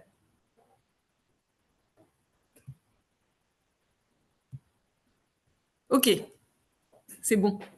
Merci, désolée pour ce contretemps. Ravie de vous retrouver tous virtuellement. Merci à Carlos Manuel Rodriguez pour ces mots introductifs. Nous partageons, du point de vue de la France, votre analyse du contexte. Nous sommes à la croisée des chemins pour l'environnement et nous devons assumer la responsabilité qui nous incombe en tant que membres du Conseil du GEF par nos décisions efficaces et justifiées. Donc, je vais d'ailleurs essayer de ne pas être trop longue. La France, pour ce qui concerne ce document du Monitoring Report, la France remercie le secrétariat. Ce document met en lumière de très bons résultats environnementaux et sociaux, ainsi que l'amélioration de l'efficacité du GEF en termes de délai.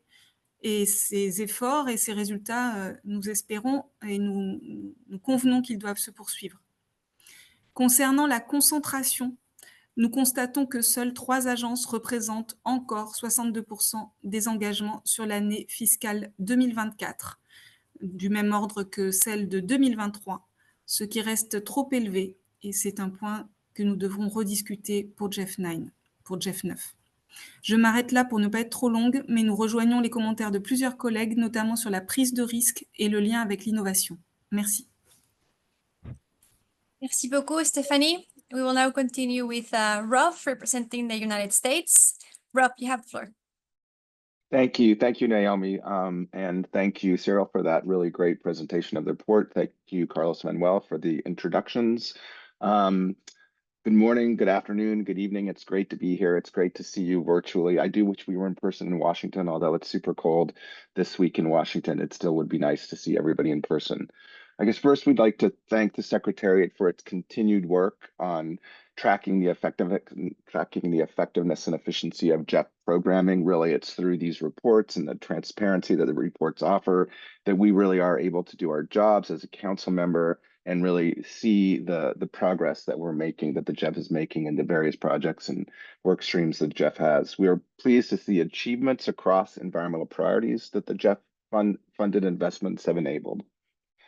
I'm going to just be very brief and hit on a couple of points, but we would like to encourage the Secretariat to engage further on co-financing early in projects and in regions that are not meeting co-financing thresholds. We would like to see more emphasis on securing joint co-financing, as that is specific for the project or activities closely associated with the project. So that's just a point on co-financing. I know we've heard a lot of other intervention on co-financing, and we just wanted to make sure that we highlighted that point. And then also, Cyril, I heard your explanation of the midterm reports, but we also wanted to just say we appreciate the Secretariat's and agency efforts to ensure the timely delivery of the midterm reviews. We hope that the timely delivery of midterm reviews can increase to inform any project adjustments. So again, Cyril, thanks for that explanation already, but just wanted to reemphasize that point. And I think I'm going to stop there. Thank you so much. Thank you very much, Rob. We will now continue with Gisela representing Italy. Gisela. The floor is yours. Thank you, Noemi. And first of all, I would like to thank Cyril for the very clear presentation, comprehensive, and for the all responses provided until now. We would like to begin by acknowledging the significant progress captured in the 2024 GEF monitoring report and the efforts made across agencies, countries, and partners in achieving tangible environmental outcomes. The report clearly illustrates the major strides in biodiversity conservation, sustainable land management, greenhouse gas reduction, transboundary water management, and the elimination of hazardous chemicals. We also commend the strong focus on gender equality, local community empowerment, and private sector engagement. But like others, we would like to see more engagement of the private sector. Initiatives such as blended finance models are mobilizing additional resources, driving innovation and delivering meaningful impact on development. While the progress is commendable, some concerns are still there regarding, in particular, delays in project startup and timely disbursement. And only 55% of projects reach the first disbursement within 18 months, down from 82% of last year. So if Cyril, could you please elaborate a little bit further on this? Could be much appreciated. The introduction of GEF risk profile is a welcome development, as it provides a structured approach to assessing risk across context, innovation, and execution. However, it is concerning that the higher risk persists in fragile and conflict-affected settings and for climate action projects. Effective mitigation measures must continue to address capacity challenges and safeguard outcomes, especially in LDCs and SIDS. In conclusion, the GEF monitoring report for 2024 demonstrates that we are on the right path with impressive results in environmental outcomes and cross-cutting areas. However, there is still room for improvement in addressing operational delays and mitigating risk. Thank you. Thank you very much, Gisela. We will now continue with Sofía, representing Brazil, Colombia, Ecuador. Sofía, tienes la palabra. Noemi, I'm sorry I was after Giselle. Alona, Moldova. I don't see you, Alona, and I've also got some message from Anil. Maybe you're sending the request in the chat to someone else. So I would just invite, when you request the floor, you have to make sure that it says host and panelists. Otherwise, I cannot see it, but Okay, I will note I will include you it. Yeah, and Anil to go after Sofía. Thank you, Aliona. Thank you for the patience as we try to navigate into this Zoom. Then we have China. So, okay, so Sofía, adelante, por favor. Muchas gracias. Thank you, colleagues. Can you hear me well? Yes, Just Sofía, to we check. hear you loud and clear. Okay, perfect. So thank you very much. So first of all, thank you to the Secretariat and first for the report, as it is very complete, detailed, as well as the presentation that also allowed us to make more sense of the elements that are included in the report. So for now, like in our perspective, it's clear that we're over halfway through the GEF 8 funding cycle. So that's why it's so critical, this report, in the sense that it'll enable us first to assess how we're doing, and also to start seeing how it can improve, both like at this stage, but in also having into consideration the replenishment discussions that are coming. So we echo those that have been speaking about the importance of not only having the reports, but also making more visibility and disseminating what's there. And in this sense, I would also like to highlight that it was very valuable for us to see concrete examples in countries, because for us to be able to better use data and this information that we are having, it's critical that we understand, not only have the information, but we understand what does it mean, right? So this is something that highlighting the importance of having this more systematic reporting, and that's in this document, we urge and invite also the Secretariat to continue along those lines, always thinking not only on what are we reporting, but also what does it mean, because that helps us a lot. Speaking about the section that was included here on risk, this is something that we also would like to highlight. It builds on the decision that we took earlier this year. And it's important also here, what I was saying before, right? It's not only to say like, okay, we're concentrating maybe, or we're having more risks at one stage, for instance, at the PIF, as Gabby was saying, and then we see that risks are being mitigated effectively. But when we are having this information in the report, that we are able to contextualize it enough so that as we council members are able to process it also, considering that there are new council members that are coming that may not have the whole context of the discussions we had previously in the year. So this is something that's very useful and would allow a better usefulness of the data, right? It's not only like producing the data, but making it useful. So this is just like one of the elements that we would like to highlight. Regarding the risk element. So from our perspective, like this is a huge progress that builds on the decisions that we have been taking before, and it moves in the right direction. And we are trying to increase risk tolerance, and we have been already discussing on the challenges and opportunities. We have to narrow the still existing gaps between where we want to go and where we are at right now. We would just like to add something here, and it's the fact that increasing risk tolerance, at least from our perspective, it's not an end itself, but it's a means to an end, right? So the question is always, why are we trying to achieve by increasing also the risk tolerance, which is, we see it's a mean to something. For instance, increasing innovation that will drive environmental benefits. So in the future, we would like to see this like risk approach also more on a more comprehensive way to also understand. And I think that we understand that we may need some times, because we will have to see like what implications will the decisions we're taking today have, and they are not immediate. But it's just like considering opportunities to report in a way that we understand also what are the trade-offs and opportunities, and if we're achieving what we want to achieve through the increasing of the risk tolerance band we have. But we continue to support this work. We think it's very valuable, and we're moving on the right direction.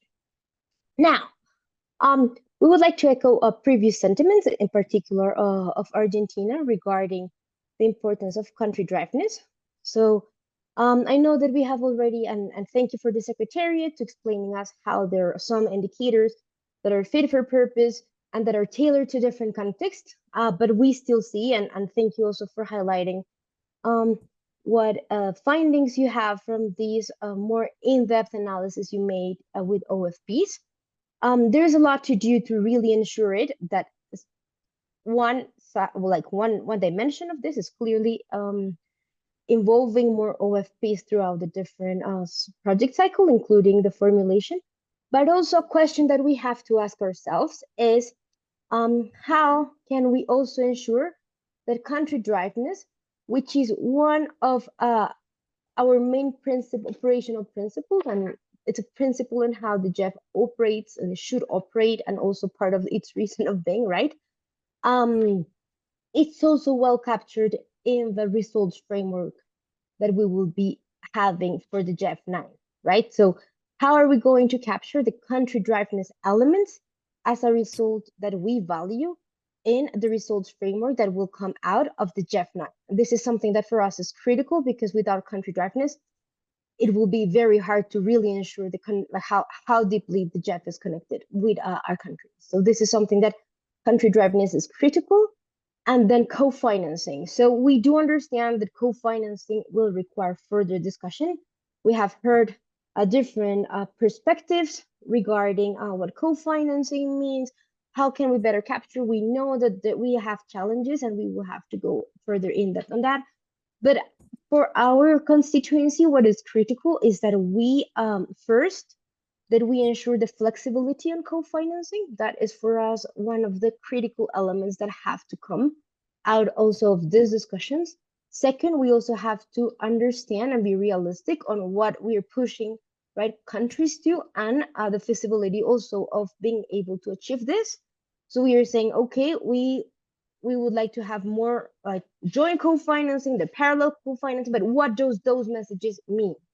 And at the same time, then we're hearing others speaking that we have to increase co-finance, right? So what are we putting countries in and projects and agencies in, and how achievable is what we want to achieve, considering on the increased demands that we have for recipient countries. And this is something that we will have to be very, very clear on what we want, how we want it, and the implications it has, especially for recipient countries. So here to highlight for us what's critical is to allow the flexibility and to be able to really have the environmental benefits we're meant to make. And for us, parallel co-financing is part of that story, right? So we have to have very, very conscious discussions about what we are speaking here. Now, regarding the call for more having more resources for ex-post evaluation, that's very valuable. And I think that when we are thinking on monitoring, reviewing, evaluation, and knowledge management, this is a critical element of projects, interventions, and programs, because this allows us to see like really what are we achieving, how, what can we do better, the lessons learned. Sometimes things don't work out, and maybe that's one of the biggest lessons of certain interventions, among others. But what we have to make sure is that we strive a balance, because for us as recipient countries, we would like to make sure that we can have as much financing as we can in the ground. And we would not like to have like all financing going for administrative processes, monitoring, reviewing, and evaluation. So also when we are asking for these additional reporting burdens, that we understand how do they feed and how can we make them also more efficient and effective, because we understand their importance. We agree that we have to see more like what long-term implications of these projects and interventions are, especially if we want to ensure the sustainability, replicability, among others, of what we are doing here, which is part of achieving these global environmental results, but also to make sure that we keep having as a priority the fact of achieving the results and not keeping track of the results. So how do we strike that balance? We don't have an answer, but it's something that we just like to put into the conversation when we're speaking about this. So just to highlight that, thank you very much. Thank you very much for your attention, for this very fruitful discussions. There's a lot of food for thought that we have to think about for now and for the replenishment process. This systematic exercise, like more systematic exercise, proved to be very useful, and we hope to have more of this, not only mentioning what we're achieving, but what does it mean. And I think that the GEF has a lot to share. So also we would like to highlight all the work that the GEF, its operating agencies, us as council, as both recipient and donors are doing and putting here. So this is very valuable, and this is to highlight all the work that the GEF is doing and the important results that we're seeing in this very field. Thank you very much. Muchas gracias, Sofia. We will now continue with Anil, representing Bangladesh, Bhutan, India, Maldives, Nepal, and Sri Lanka. So, Anil, the floor is yours. Thank you, Naomi. Thank you, Carlos, and good morning, good afternoon, good evening, as the case may be everywhere. On behalf of my constituencies, I welcome the GEF monitoring report and appreciate the efforts of the GEF Secretariat, the OFPs, the other stakeholders, if I've missed any, for carrying forward the agenda of the GEF goals and objectives. I support the concerns raised by Gabriela, Anders, and Ben a while ago, and of course some of what Sophia said too, so I'm not going back into that. With regards to implementation, I just wanted the Secretariat to clarify on this new requirement of national implementation, because I'm hearing from my constituencies as well as others also that that's been creating some delays as the agencies are struggling with it. Not all of them have the bandwidth to implement it. On the issue of co-financing, I support it. I'm not getting into that, but I think in terms of the implementation side of it, I think time has come that we should have some threshold figures of what a proposal's value should be minimum, because otherwise you're scattering the utilization of grant funds and it doesn't achieve the desired impact. So at least if you have a slightly bigger size of a project, you have a substantial impact, but scattering it around and even scattering with the CSOs thereafter, I mean, by the implementing agencies, this also should be looked into, because then it doesn't really give you the desired impact and the results which we are looking forward. In that context, I think I should also like to, I mean, I had emphasized it last time too, but I'm again emphasizing is that partnership and co-financing with the MDBs should increase, because they have a much larger portfolio with which the GEF's grant funds could be leveraged, and thereby expanding the scope and the canvas of the impacts and the results. In that context, I would like to also add the banks, at least the World Bank's at least co-financing platform is now officially operational, and it also brings in a link to the guarantee platform, which will be helpful for any private sector engagement, what we are talking about. So I think we should start accessing that and seeing how, because we are getting the other MDBs also on board. I can say that because I'm sitting on the board of the bank. So that has already got operational, and we are making a substantial headway in the real short time of 4 months since its operationalizing it. And while being in that, the private sector, I think probably we should have a fresh look into the private sector engagement strategy, and because that's going to be critical if you want to improve the performance in that area. So that's some of the things which I thought I should take. And again, thank you once again. I wind up here. Thank you. Over to you, Naomi. Many thanks, Anil.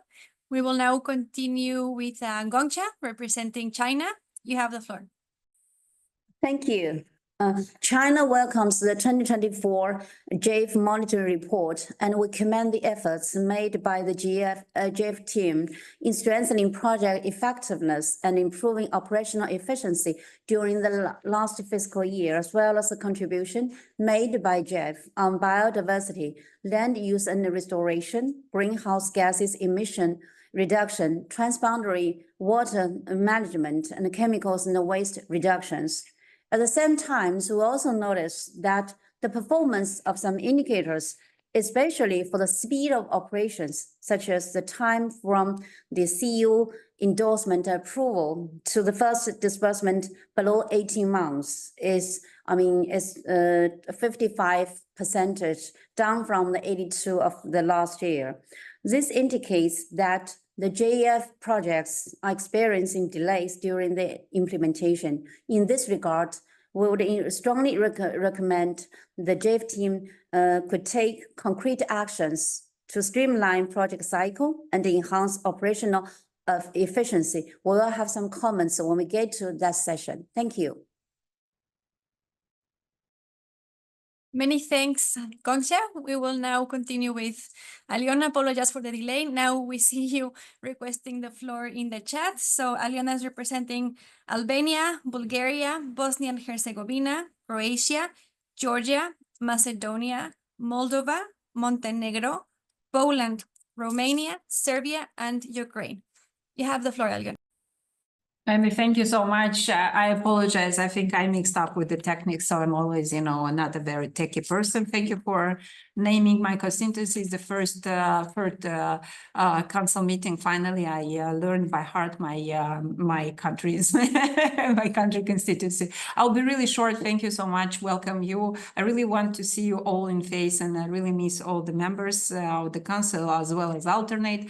Just wanted to congratulate on the report. Thank you so much for the intensive. Thank you so much for showing up where we are, what we have to do. I totally agree with the above mentioned by the speakers, and I would just want to strengthen again about the risks. As you somehow mentioned on the slide on the risk assessment and mitigation measures, there are kind of very general risk, and I might be wrong, but can you specify where is included the security risks? In my constituency includes Ukraine, includes Moldova, which is near Ukraine. Could you please specify where exactly do you include this risk, how you mitigate these risks? Thank you so much. Over my side.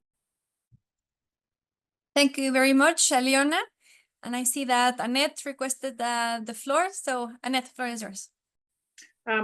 Thanks very much, and sorry to bother everybody again. I just heard that, Cheryl, I wasn't quite clear about what we meant around the drop, and we understood from the private sector engagement report that there was for GEF 6 and before actually 8%. And so one should assume that after the adoption of the strategy, it went up to the 15% for GEF 8. But then again, we saw a drop for combined GEF 7 and GEF 8 when the strategy should already have kicked in. So we're wondering what was that about? And maybe it was just misunderstanding on our side, but that's how we read it. And thanks very much, Anil, for your suggestion that I found very useful. I mean, especially identifying the challenges we all face across climate and biodiversity all over the world in engaging SMEs, local SMEs, but also international corporations in the international financing sector more targetedly. It might actually be useful to look at the strategy again, or building up on the very, very useful report you wrote, to actually use that as a springboard or point of jumping from making further suggestions and further improvements to the strategy. Thanks very much. And we'd be very grateful if you could come up with suggestions on that. Thank you. Thank you very much, Annette. So this concludes the list of speakers as far as I can see in the chat. So back to you, Cyril. Thank you, Naomi. Thank you, council members. And thanks first and foremost for your word of praises for the way this report is structured and the focus on results in countries. I think it goes to the heart of the team that has prepared this report, but mainly to the whole GEF Secretariat and GEF partnership at large, because this is why the GEF exists, achieving environmental progress. Many of the questions reflect the fact that the monitoring report is quite broad in scope, which calls for comments that sometimes go beyond the scope of the monitoring report. So I'll try to be brief on these points. So to endorse on the resources for climate change, indeed the intent, and it will be discussed during the work program discussion, is to use all and 100% of the programmable resources for climate change, a focal area which is on track as per the implementation progress of GEF 8 to meet these targets, and which, as you mentioned, has already surpassed its results targets for emission reduction, which is large and significant. On co-financing, and the role of private sector, we do care about this aspect, and I mentioned and Annette just now mentioned the trajectory of progress from 8% in the current portfolio that reported this year under implementation to the 15% observed in GEF 8, so a doubling of private sector co-financing. So that's a strategy of progress. I understand you have identified this information from the private sector engagement support annual report, which is not representative of the GEF 8 cycle, but a different look at co-financing. And pardon me if I'm not able to respond exactly to the drop you're pointing at, but we'll look into that later, or in a context where this private sector engagement strategy can be discussed. Let me also highlight that one part of co-financing from the private sector comes in the context of NGIs, non-grant investment.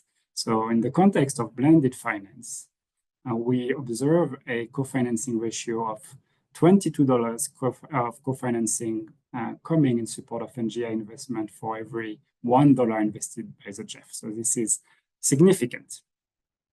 The proactivity index, which has gone down from a year on, is in fact flat over the past 3 years since we started monitoring this aspect.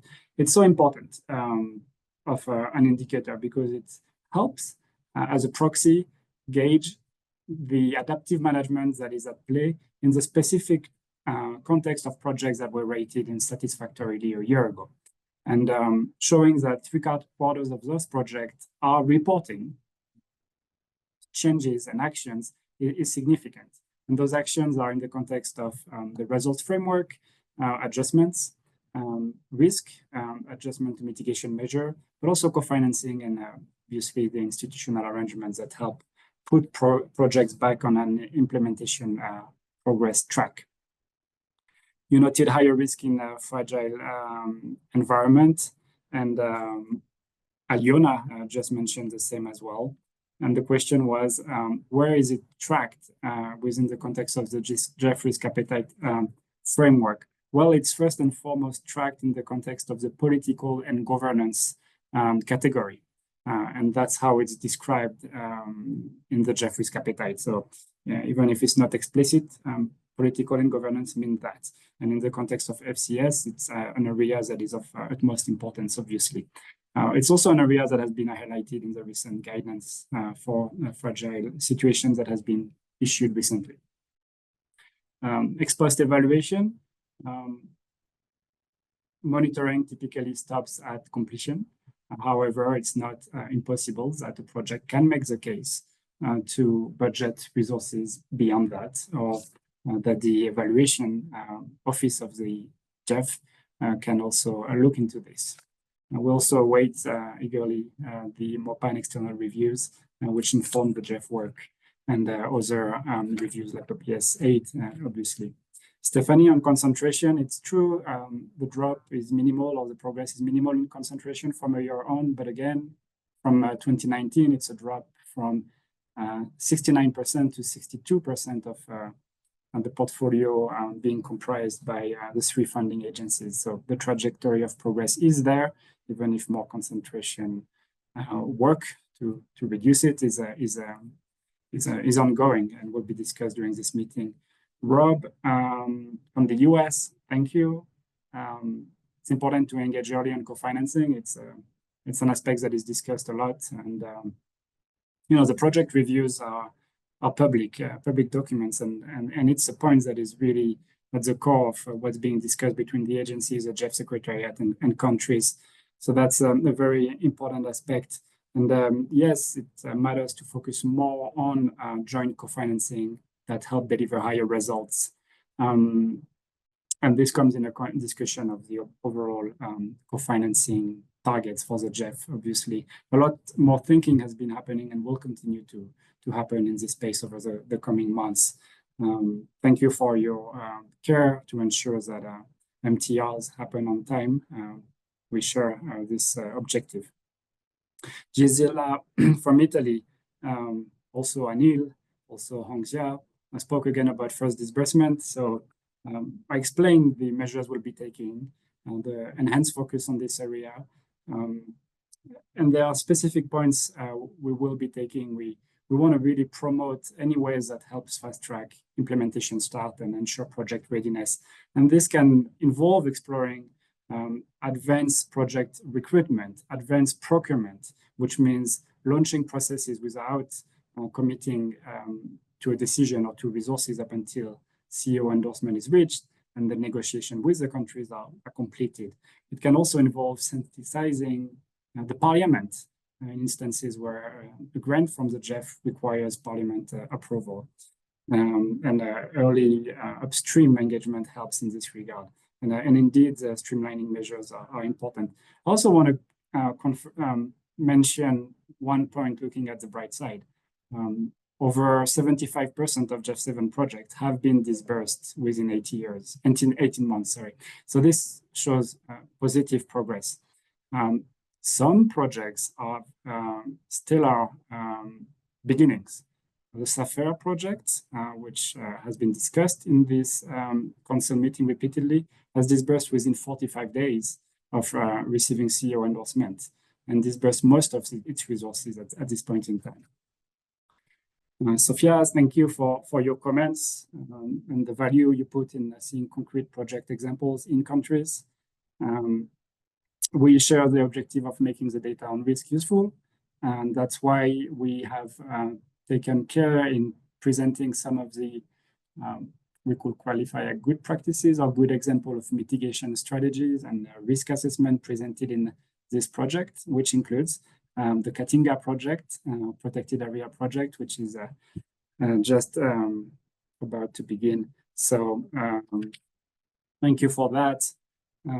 Anil, your comments revolved on points that I will briefly touch upon. National implementation, this is also discussed as part of streamlining measures and including describing when and how this can happen and what criteria lead to that. We understand what you described. Increasing the size of projects. There have been steps taken in this regard. In some aspects, the increase of the threshold for MSP value is promotes this.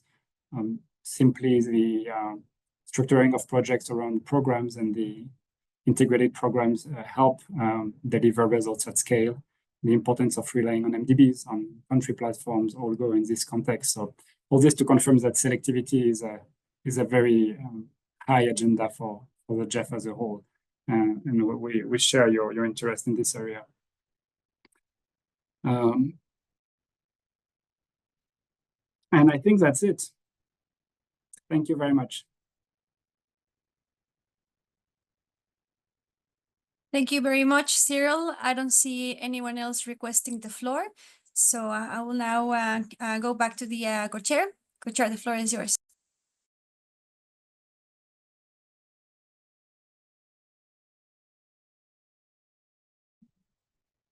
Mr. Co-chair, we still cannot hear you. Yeah, I believe that there is an issue with the unmute button.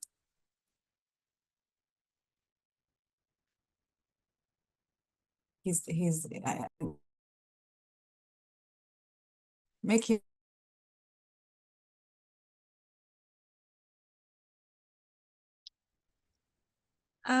We still cannot hear you.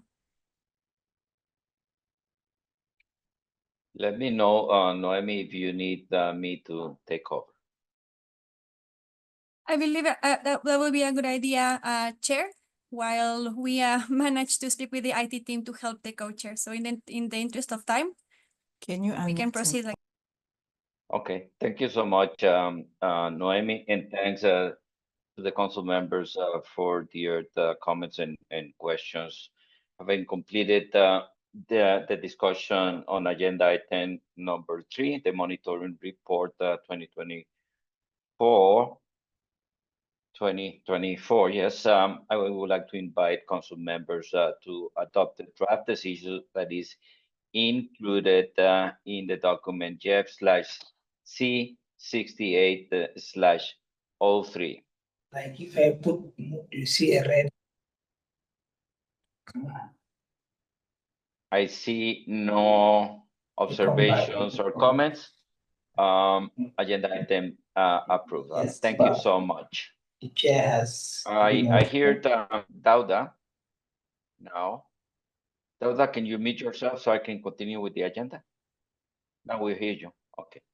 So thanks, Dauda. Sorry for the inconvenience to you, and thanks, Cyril, for the presentation of the monitoring report. With this, now we go to agenda item number 4, work program for the GEF Trust Fund. I'd like to invite Claude Gascon and Fred Bolz to present the document GEF/C68/04 Rev 02 work program from the GEF Trust Fund. And just a minute before I pass the floor to Claude, since this is the first time that Fred Bolz is addressing the council member, I would like to introduce Fred. He just joined the GEF as the manager of a programming division after working many years in many different conservation organizations, particularly the Rockefeller Foundation and Conservation International, and economists with a lot of field experience. I welcome Fred to his first GEF Council meeting. But I think that before Fred, Claude will address and Fred will complement with this agenda item. Over to you, Claude. Thank you very much, and good morning, good afternoon, good evening to everybody. And yes, it's a very immense pleasure to welcome Fred to this key position. He complements the leadership team. It was the last of the manager and division manager position that we filled. Can I have the slides, please? Thank you.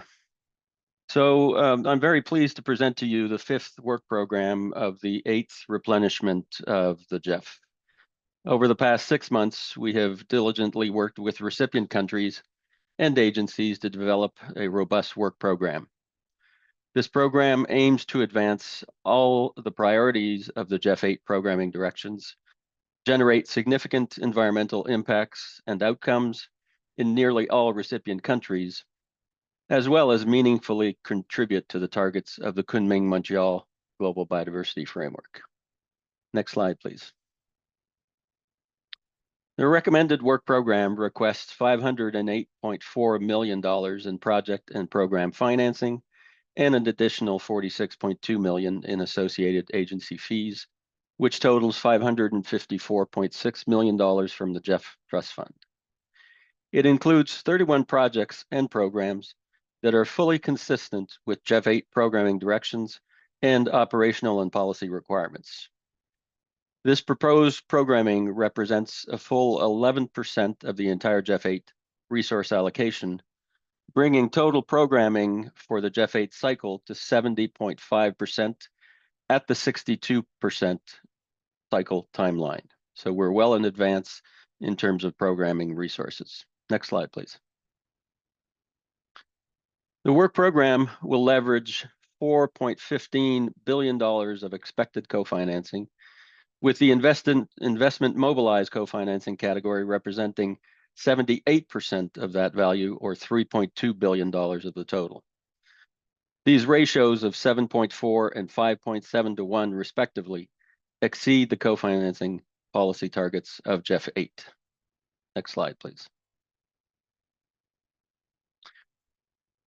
The total $555 million of GEF resources is drawn from all 5 focal area envelopes, as well as from the non-grant instrument and the small grants program allocation. The work program advances work in all 5 focal areas, including a significant boost to chemicals and waste programming, bringing its programming to over 68% of its GEF 8 target.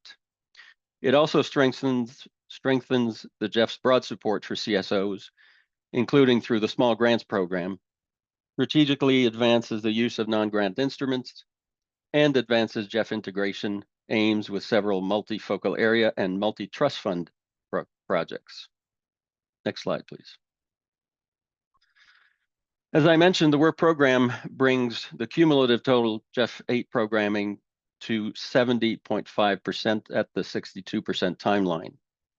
All focal areas are contributing significantly to this work program, with most well above 60% funding allocations being programmed to date in GEF 8. Land degradation leads the focal area programming rate to date at 74%, followed by biodiversity and international waters. Chemicals and waste, as I mentioned, which was slightly behind programming at the GEF midpoint in June of 2024, has over 253 million programmed in this work program, which brings its rate of programming in line with expectations. NGI and the SGP programming rates are each above 80% of their GEF 8 allocation. Next slide, please. In terms of the global regional distribution of GEF project financing in the December work program, Africa has the highest level of resources programmed, followed by Latin America, Asia, SIDS, and Eastern Europe and Central Asia. Most of what is under global resources that are programmed are in the 3 large chemicals and waste programs, as well as in the small grants program, which are designed to benefit numerous recipient countries. Next slide, please. The work program, as presented, will support 92% of all recipient countries that the GEF serves. or 133 of the 144 GEF recipient countries. This includes 98% of LDCs and 95% of all SIDS.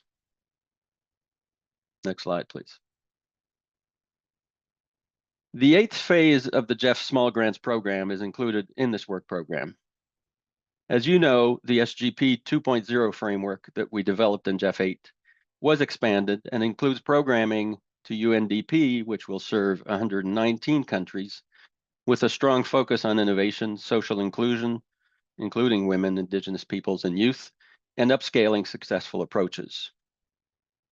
SGP 2.0 also includes a FAO program, which will serve 14 countries with similar focus on innovation, social inclusion, and upscaling. Like the UNDP cohort, this FAO-led program will provide technical and grant assistance to local CSOs for interventions that enhance well-being and socioeconomic benefits and generate global environmental benefits. SGP 2.0 also includes a third implementing agency, Conservation International, which will support CSOs in 5 countries through the Critical Ecosystem Partnership Fund, which provides small grants in high biodiversity countries. And lastly, SGP 2.0 includes the CSO Challenge Program, which IUCN will lead. This is a competitive program aiming to identify, reward, and support high-impact, innovative environmental approaches and solutions spearheaded by civil society organizations and actors. Next slide, please. 14 of the 18 GEF agencies will be resourced in the proposed work program. UNDP and UNEP have the highest amounts programmed with 30.1 and 15.7% of the total work program, respectively. UNDP resourcing is particularly high due to the significant funding deployed through the Small Grants Program, which represents almost 13% of the total work program resources. 5 regional and national banks feature as implementing agencies and collectively will be programming about 20% of the resources in this work program. Next slide, please. The work program will make an important contribution to achieving the GEF 8 outcome targets. Just past the midpoint of the GEF 8 cycle, 6 of the 10 metrics will reach over 80% of their target values. Targets for marine protected areas and GHG emissions will be fully met. The work program makes particularly notable contributions to outcome targets for conserving marine habitats for biodiversity, transitioning overexploited fisheries to sustainable levels, and reducing chemicals and waste of global concern. It also makes a significant contribution to biodiversity outcomes, including improving practices on almost 29 million hectares of terrestrial landscapes and marine habitats. Next slide, please. The work program was reviewed according to the GEF risk appetite framework, resulting in a risk profile rating of moderate for context, innovation, and execution. For context risk, the average rating is 2.4, with the highest risks related to environmental and social risks, followed by climate and political and governance risks. For innovation risk, the average rating is 2 and is generally moderate across institutional and policy, technological, and financial and business model risks. For execution risk, the average rating is 2.0, with the highest risk related to capacity, followed by fiduciary and stakeholder risk. Next slide, please. The GEF 8 portfolio to date will make a significant contribution to the Kunming-Montreal Global Biodiversity Framework targets. Notably, over 400 million hectares of land and seas will be directly impacted to benefit biodiversity, while more than 9 million hectares of land and ecosystems will benefit from improved restoration. GEF 8 investments are also contributing to Target 7 of the Kunming-Montreal Global Biodiversity Framework by reducing the use of over 260,000 metric tons of chemicals of global concern. And finally, over 28 million people will benefit from the conservation, sustainable use, and restoration of biodiversity, including 50% of which which will be women. And with that, the last slide, please. I hand the microphone back to the chair. Thank you. Thank you, Claude. Is Fred going to present? No, he will assist in the questions Q&A. Okay, great. Thanks for the presentation of the work program. With this, I would like to open the floor to council members for questions and comments, and I'll pass it over to Noemi, who will manage the list of intervention and speakers. Over to you, Noemi. Thank you, Chair. So the floor is now open. And just a reminder to please send the request to host a panelist. Co-chair, we can now hear you. So we can, co-chair, could you please mute yourself? Mr. Co-chair? Yes, we can hear you. Can you please mute yourself so we can continue? Okay, we are ready. Thanks, Noemi, please. Thank you. So I will now give the floor to Martín. Martín, adelante, tienes la palabra.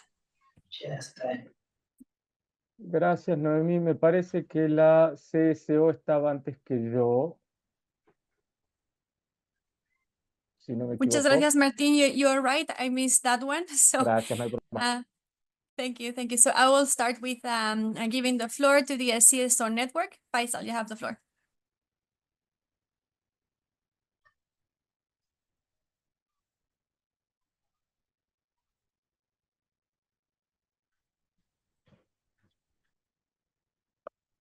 Faisal, I believe that you are muted. We cannot hear you.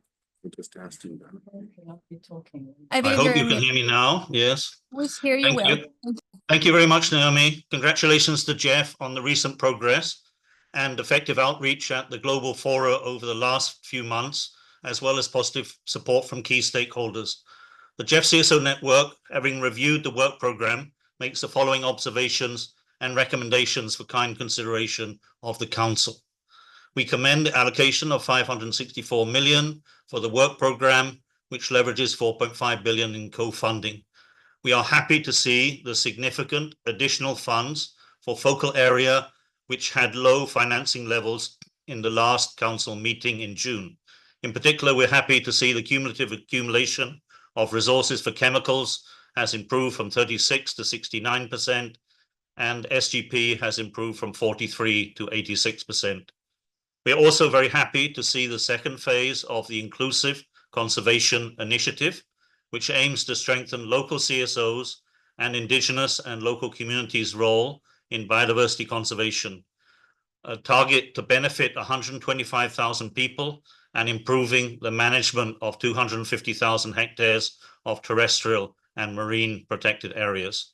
In addition, we are happy to see the second round of funding for the SGP with resources allocated to UNDP, FAO, IUCN, as well as through an MSP to CI to complete the range of partnerships for the SGP 2.0 framework, and we look forward to that being rolled out in the near future. Having special initiatives for civil society, like the SGP and the Inclusive Conservation Initiative, is very important, but they represent only about 3.5% of GEF resources in GEF 8. In our view, it is more critical to ensure that indigenous people and local communities and CSOs are actively engaged in the 96.5% of the GEF portfolio led primarily by government agencies. We do have some concerns on the level and process of stakeholder engagement proposed in some of the projects and programs in the work program. We wish to highlight that the GEF Stakeholder Engagement Policy of 2017 mandates effective engagement of stakeholders, including civil society, indigenous people, and local communities in all activities of the GEF.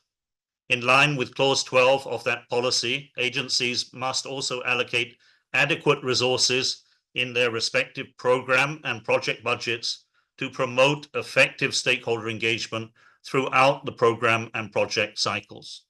In our view, social inclusion must be a core element of all GEF projects and programs, promoting the active participation of women, youth, and indigenous communities in decision-making and project implementation while fostering equitable livelihoods and workplace equality. It is good to see the explicit inclusion of IPLCs in a number of projects in the work program, such as participatory restoration in Colombia, the Rwanda Wildlife Conservation Bond, which targets 1 million people to be involved, and strengthening the resilience of natural and agro ecosystems and communities to climate change in Togo. However, we believe it is critical for all these programs that civil society organizations and indigenous people and local communities are actively engaged in the design, implementation, and monitoring through participatory processes. Last but not least, we believe that enhancing climate education is an important cross-cutting issue that is needed to empower individuals to actively participate in global green transition. This participation can unlock different opportunities for green jobs, strengthen community resilience, foster a deep understanding and appreciation of nature. Therefore, we strongly recommend that all projects in the work program look to integrate climate and natural resource education as one of the key cross-cutting elements to empower all stakeholder engagement. Finally, the GEF CSO network, through its member organizations, is currently reviewing technical aspects and level of stakeholder engagement in a number of other projects in the work program and will be submitting additional written comments in the near future. Thank you very much. I don't know what the deal is. Thank you very much, Faisal. So we'll now continue with Martin. Martin, thanks for noticing this on the CSO network. So Martin, back to you. You have the floor. Muchísimas gracias, Noemí. Voy a hablar en español nuevamente. En primer lugar, muchísimas gracias, Claude, por la presentación y por el documento. Nuestra circunscripción, por supuesto, que apoya la adopción de este programa de trabajo, el cual contiene proyectos importantes para países de nuestra región, desde un proyecto regional en el que participan Chile, Perú y Ecuador, hasta el programa Pequeñas Donaciones, que es muy empleado por nuestra región. Aprovechamos para destacar la capacidad de la región en la generación de beneficios ambientales globales y el compromiso significativo y la ambición de los países de la región en abordar las problemáticas ambientales. También nos gustaría remarcar una vez más el compromiso de los receptores que se ve reflejado en el ratio de cofinanciamiento, que está por arriba de la meta fijada. Y también destacar la ambición de todos los que formamos parte de la familia del GEF, por esto que mostraron en el informe, que a mitad de camino, o ya superado la mitad de camino del GEF 8, ya se han programado casi el 71% de los fondos, y en esto nos gustaría destacar la labor de la Secretaría también, nos parece muy importante. Ahora, dicho esto, hay un tema sí que nos preocupa mucho y que quisiéramos que quede reflejado en actas, y nos referimos al programa de conservación inclusiva del GEF 8, que está incluido en el presente programa de trabajo. Para los países de la circunscripción Cono Sur, es condición sine qua non la participación gubernamental, nacional y subnacional, y de los puntos focales operativos en cada etapa del proyecto para que las iniciativas de los pueblos indígenas, las comunidades locales, se alineen con las políticas públicas y la legislación nacional en forma integrada con las prioridades tanto geopolíticas como ambientales de los estados. ningún proyecto o programa puede ir en detrimento del country ownership que promueve el GEF y es parte del sistema de cooperación internacional. En la experiencia de la primera fase de la iniciativa, muchos países de nuestra región nos hemos encontrado con, por ejemplo, estrategias de impacto con enfoques que generaron, por decirlo menos, mucha incomodidad por una narrativa de contenido político que desdibuja totalmente los objetivos de conservación de biodiversidad de este programa y presenta un sesgo de interpretación que distorsiona los objetivos que persigue el GEF en lograr beneficios ambientales globales. En este sentido, aprovechamos para expresar nuestra preocupación respecto a que el GEF, cuya misión es apoyar a los países en la implementación de proyectos y programas ambientales para cumplir con sus compromisos ambientales, promueve y financie proyectos con posibles implicancias políticas negativas que afecten la normal convivencia hacia el interior de un Estado. Es y será inaceptable para nuestros países que un proyecto del GEF fomente una agenda política y que contenga objetivos que van más allá de los ambientales. Por supuesto que nosotros apoyamos las iniciativas de acceso directo y el empoderamiento de la sociedad civil, pero nunca podemos ir en detrimento ni ser desarrolladas por fuera del control del Estado y la supervisión del Estado. Y con esto termino, perdón si estoy tomando mucho. Esto se relaciona con los riesgos políticos de los que hablábamos antes al abordar el informe de monitoreo, porque este tipo de externalidades negativas son completamente inaceptables, pero precisamente porque son evitables con una buena comunicación y respetando a los estados receptores, a su soberanía y el principio de country ownership. Muchísimas gracias. Muchísimas gracias, Martín.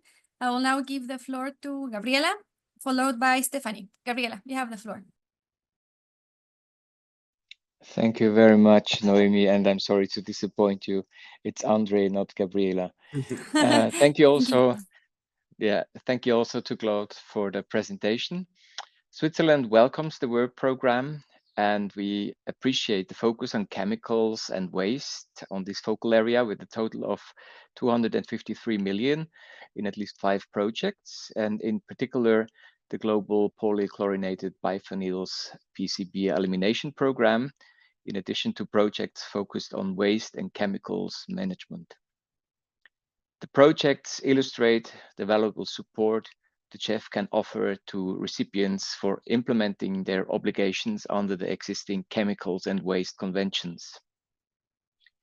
They also prove that the GEF is well equipped to help countries implement commitments under any future plastics treaty. We also welcome the request for the non-grant instrument and request for funding under the innovation window, which are not reflected in the work program because the amounts are below 5 million. And finally, we are very supportive to the second phase of the Inclusive Conservation Initiative, the Small Grant Program, CSO Challenge Program, and the 2 projects under the second tranche of the SGP OP8.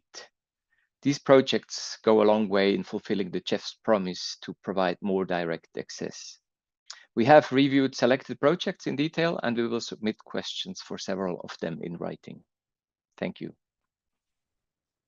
Thank you very much, Andre. We will now continue with Stéphanie. Stéphanie, vous avez la parole. Je vais m'exprimer en français. La France remercie donc les points focaux, les agences et le secrétariat pour la construction de ce programme que nous soutenons. Nous apprécions en particulier la couverture géographique large, notamment concernant l'Afrique et les États insulaires. Nous apprécions également la part importante des projets sur les sujets de pollution, sur les produits chimiques et les déchets, qui permet de rattraper le retard précédent sur cette aire focale et sur les objectifs associés du GEF, et aussi qui permet de mettre en valeur ce sujet, comme on l'a vu notamment lors des négociations DING 5 sur le plastique, un sujet qui est un enjeu à la fois pour l'environnement mondial et pour la santé publique, et qui mérite un engagement fort du GEF.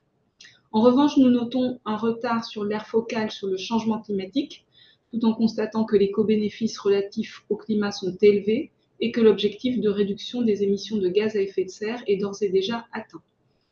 Enfin, la répartition des projets entre les agences laisse encore apparaître une prédominance de quelques-uns. Et concernant spécifiquement le SGP, nous notons que la prédominance du PNUD persiste avec une liste extrêmement étendue de pays couverts par le SGP gérés par le PNUD, laissant une couverture géographique beaucoup plus restreinte au SGP géré par la FAO et l'UICN. Ce point devra, selon nous, être couvert dans une version améliorée du SGP sous GEF 9. Nous transmettrons des commentaires écrits sur quelques projets. Merci. Merci beaucoup, Stephanie. I will now give the floor to Richard. The floor is yours. Thank you. We welcome and support the work programme, particularly the strong results for the protection of marine biodiversity and sustainable fisheries. We note the programme has a value of 564.3 million with an indicative 4.15 billion in co-financing, which is quite significant. Also note the degree of support going to SIDS and LDCs. I also thank you for the presentation of Claude of the work programme through the risk appetite lens, which I thought was particularly helpful. We appreciate the second phase of GEF targeted support for Indigenous people and local communities, which is vital to the conservation role as it's proposed. We welcome the GEF 8 Inclusive Conservation Initiative, recognising the importance of increasing resources, organisational strength and recognition of Indigenous peoples and local communities' governance and stewardship of territories, lands, waters and resourcing to deliver global environmental benefits. We welcome the projects in the Pacific, including Fiji, Samoa, Vanuatu, noting the limited regional capacity they have to address large-scale environmental challenges they face and recent comparative lack of Pacific projects in the work programme. We recognise the importance of ensuring all regions are adequately represented and welcome views from the Secretariat on what could be done to provide additional support to those countries and regions lagging in putting forward or progressing proposals. We acknowledge the strong co-financing results for the non-grant instrument theme, which is 1 to 26, and we'll welcome a further increase of this focal area. And lastly, I note that there was no information provided on the time taken for the GEF to approve projects in the work programme, something I've raised in a previous intervention. I'd be grateful if some information was provided in relation to that. And I note that, for example, the GCF has recently set targets for approval timeframes, and perhaps something similar could be done in the GEF looking forward, and that might be useful discussion during the replenishment process. Thank you. Thank you very much, Richard. Now let's give some time to Claude and Fred to address these comments and questions. So Claude, Fred, back to you. Thank you, and thanks to all council members and observers for those comments. First, on the CSO comments, we appreciate the strong focus on CSO participation and stakeholder engagement. As you know, Faisal, we have a policy on stakeholder engagement, and it consists of increasing engagement of that policy and that element in the projects as they reach the endorsement and eventual implementation. Obviously, what you see at council approval is a PIF, and that has benefited from some stakeholder engagement, but this will also become a very strong element, and there are plans that are developed for the engagement as part of the endorsement package. So that just to reassure everybody that that happens during the course of the project development. And although we have a small proportion, as you've mentioned, of resources dedicated to CSOs like the SGP, we engage with CSOs broadly defined in every project and program where that makes sense. And that is something that we have expertise, obviously, in the Secretariat to make sure that when we do review and clear projects, that those elements are very strong. From Argentina, Martin, we hear you on the Inclusive Conservation Initiative, and again, just to reassure you and your colleagues from recipient countries, the process that we have used in GEF 7 and that we will continue to use in GEF 8, and this is indicated in the project that is in front of you, is that once the countries in which the ICI is being developed are chosen, we then engage with the OFP and the government agencies in those countries to develop the actions and the strategies and the investments. So at this level, we have not indicated the final selection of countries, but as that gets designed, and this is what happened in GEF 7, the OFPs do participate. They do provide a letter of endorsement, and they instruct or lead or guide which other government agencies need to be involved in each case. So that's something I just wanted to make sure that was understood. These are not investments that are made in a vacuum or in the absence of country ownership. From Switzerland, André, we thank you for your comments. And you mentioned the innovation window. The innovation window, in fact, will appear hopefully as being programmed by the next council meeting. These are small, these are MSPs. We have made the selection and we have published that. I'm happy to present the link to those announcements that were made, I think about a month or two ago.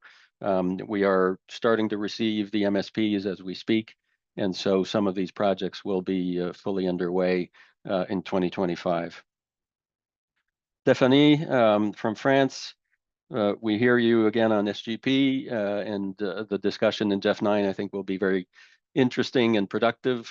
We have tested and developed the first expansion of the SGP program in GEF 8.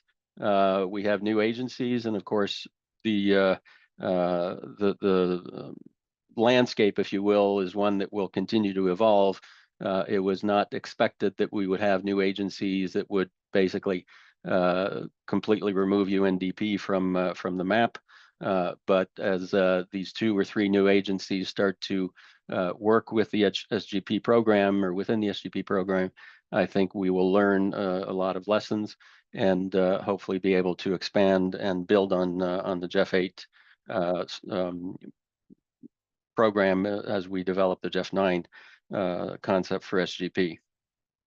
On climate change, the rate of programming, it lags behind the other focal areas, but it's about at this, it's about 60% at the 62% timeline. So again, I think this is not something to be extremely worried about, but obviously we will be focusing on programming 100% of all the resources in the next 3 work programs as we move towards the end of GEF 8. And Richard, the additional support to countries right now, and the cycle of a GEF replenishment is different as the years go by. And just to give you all an idea, in GEF 8, we spent the first 18 months focusing on the integrated programs. We were very successful in programming and getting council to approve all these programs.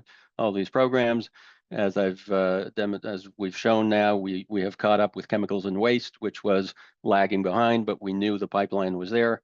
The rest of the 29.5% of GEF 8 resources that need to be programmed are mostly in country star allocation projects and chemicals and waste in international waters.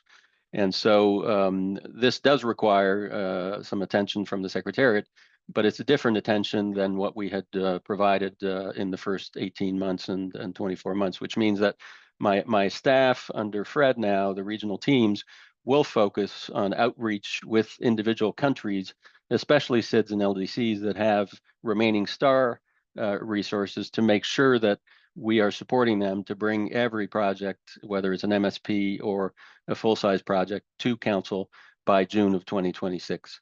In hindsight, we were very successful in GEF 7 by being able to program 97% of GEF 7 resources and about the same proportion in LDCs and SIDS.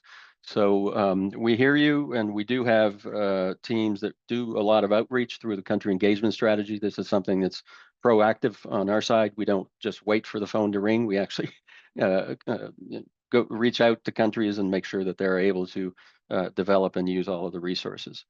And I'll perhaps have an offline conversation with you on the time for approval of projects to better understand what would be useful to you. But as almost as a rule, we are able to, and this has been the case for GEF 8 to date, we have been able to basically include in each work program, in the 5 work programs that we presented, all of the projects that were cleared in the timeline that we had set out for that particular work program. And so we leave very little on the table, certainly nothing that has been cleared that we can't fund. And basically, we have a window of about 2 months between the time where agencies and countries submit projects and when we have to close the work program window. So we basically take about 2 months for that approval process and include that in the work program that goes to Council. So that's just to give you an idea, but I'll be happy to have a side conversation with you, Richard, to understand perhaps a little bit better if there's additional information that you would like. And with that, I'll hand over back to Noemi. Thank you very much, Claude. We will now continue with the list of speakers, starting with Gisela. You have the floor. Thank you, Noemi. I would like to first thank Claude for presenting this very ambitious work program and also for the clear presentation. We welcome and support the work program, which covers a huge number of GEF beneficiary countries, and this is really impressive that 92% of the total GEF beneficiary countries are supported by GEF resources. We highly appreciate the strong focus on LDCs and SIDS, and particularly in Africa, reflecting a strong focus on inclusivity and equity. As for the sector, we really welcome that a significant amount of the resources will be dedicated to chemical and waste. And we would like to encourage to make further efforts in international water sector, which also incorporates major environmental challenges related to climate change, marine biodiversity loss, pollution, and coastal degradation.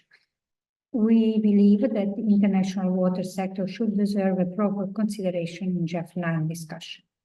On social issues, we welcome the focus on gender equality and women's empowerment, ensuring gender-responsive projects and designs and fostering women leadership, particularly in sectors like waste management and tourism, will generate certainly broad social and economic benefits. Like others, we also appreciate the proposal of this work program of the second phase of GEF targeted support to IPLC through the Inclusive Conservation Initiative, as well as the 8th phase of the SGP. We share the view that the new project feature will be strengthening approaches to social inclusion and focusing on innovation. We commend the Secretariat work for the high volume of co-financing of the proposed work program, but we reiterate our encouragement to enhance efforts to have a greater private sector involvement beyond investment from agencies, MDBs, and governments. While there has been some progress, and we recognize this as a huge effort from the Secretariat side, we would like to see a better diversification of the flow of resources to implementing agency. We still have concerns regarding the concentration of the resources, with almost 46% is distributed to just implementing agencies. Moving forward, we encourage the Secretariat and the agency to maintain a strong focus on delivering outcomes that are inclusive, innovative, and sustainable, while keeping the risk profiles in accordance with the feasibility criteria of the institution. We look forward to further discussion in the successful implementation of the work program. Thank you. Thank you very much, Gisela. I will now give the floor to Sofía. Tienes la palabra. Thank you very much. Thank you, Noemi, and thank you, colleagues. From our side, we would also like to commend and support this work program. We believe that it's very important, comprehensive, and also we see this regional balance that it has. So we are very supportive of this work program. We are also moving forward in catching up with the chemicals and waste. This is something that we discussed extensively last council, and we got the reassurance that we would catch up, and today we are seeing this. So thank you very much. And this work program of 554.6 billion and 4.515 billion in co-financing is a significant achievement again, and we continue to move forward. So we commend the efforts of GEF, of recipient countries, also and donors, and all the GEF family and agencies. Reiterating that our constituency fully supports this work program, we would like to highlight that we have here 5 projects in our constituency, including 2 in Colombia, 2 in Brazil, 1 in also Ecuador, and also we have a positive. We also have in the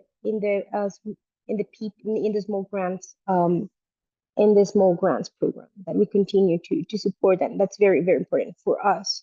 We would like to highlight the fact that this will be instrumental in our efforts also to continue achieving environmental benefits.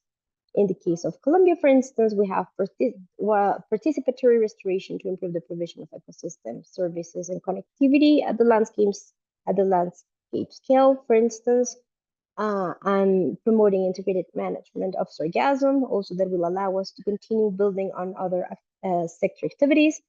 In the case of Brazil, we would like to emphasize the importance of one of the projects that is going to be also implemented by FUNBIO.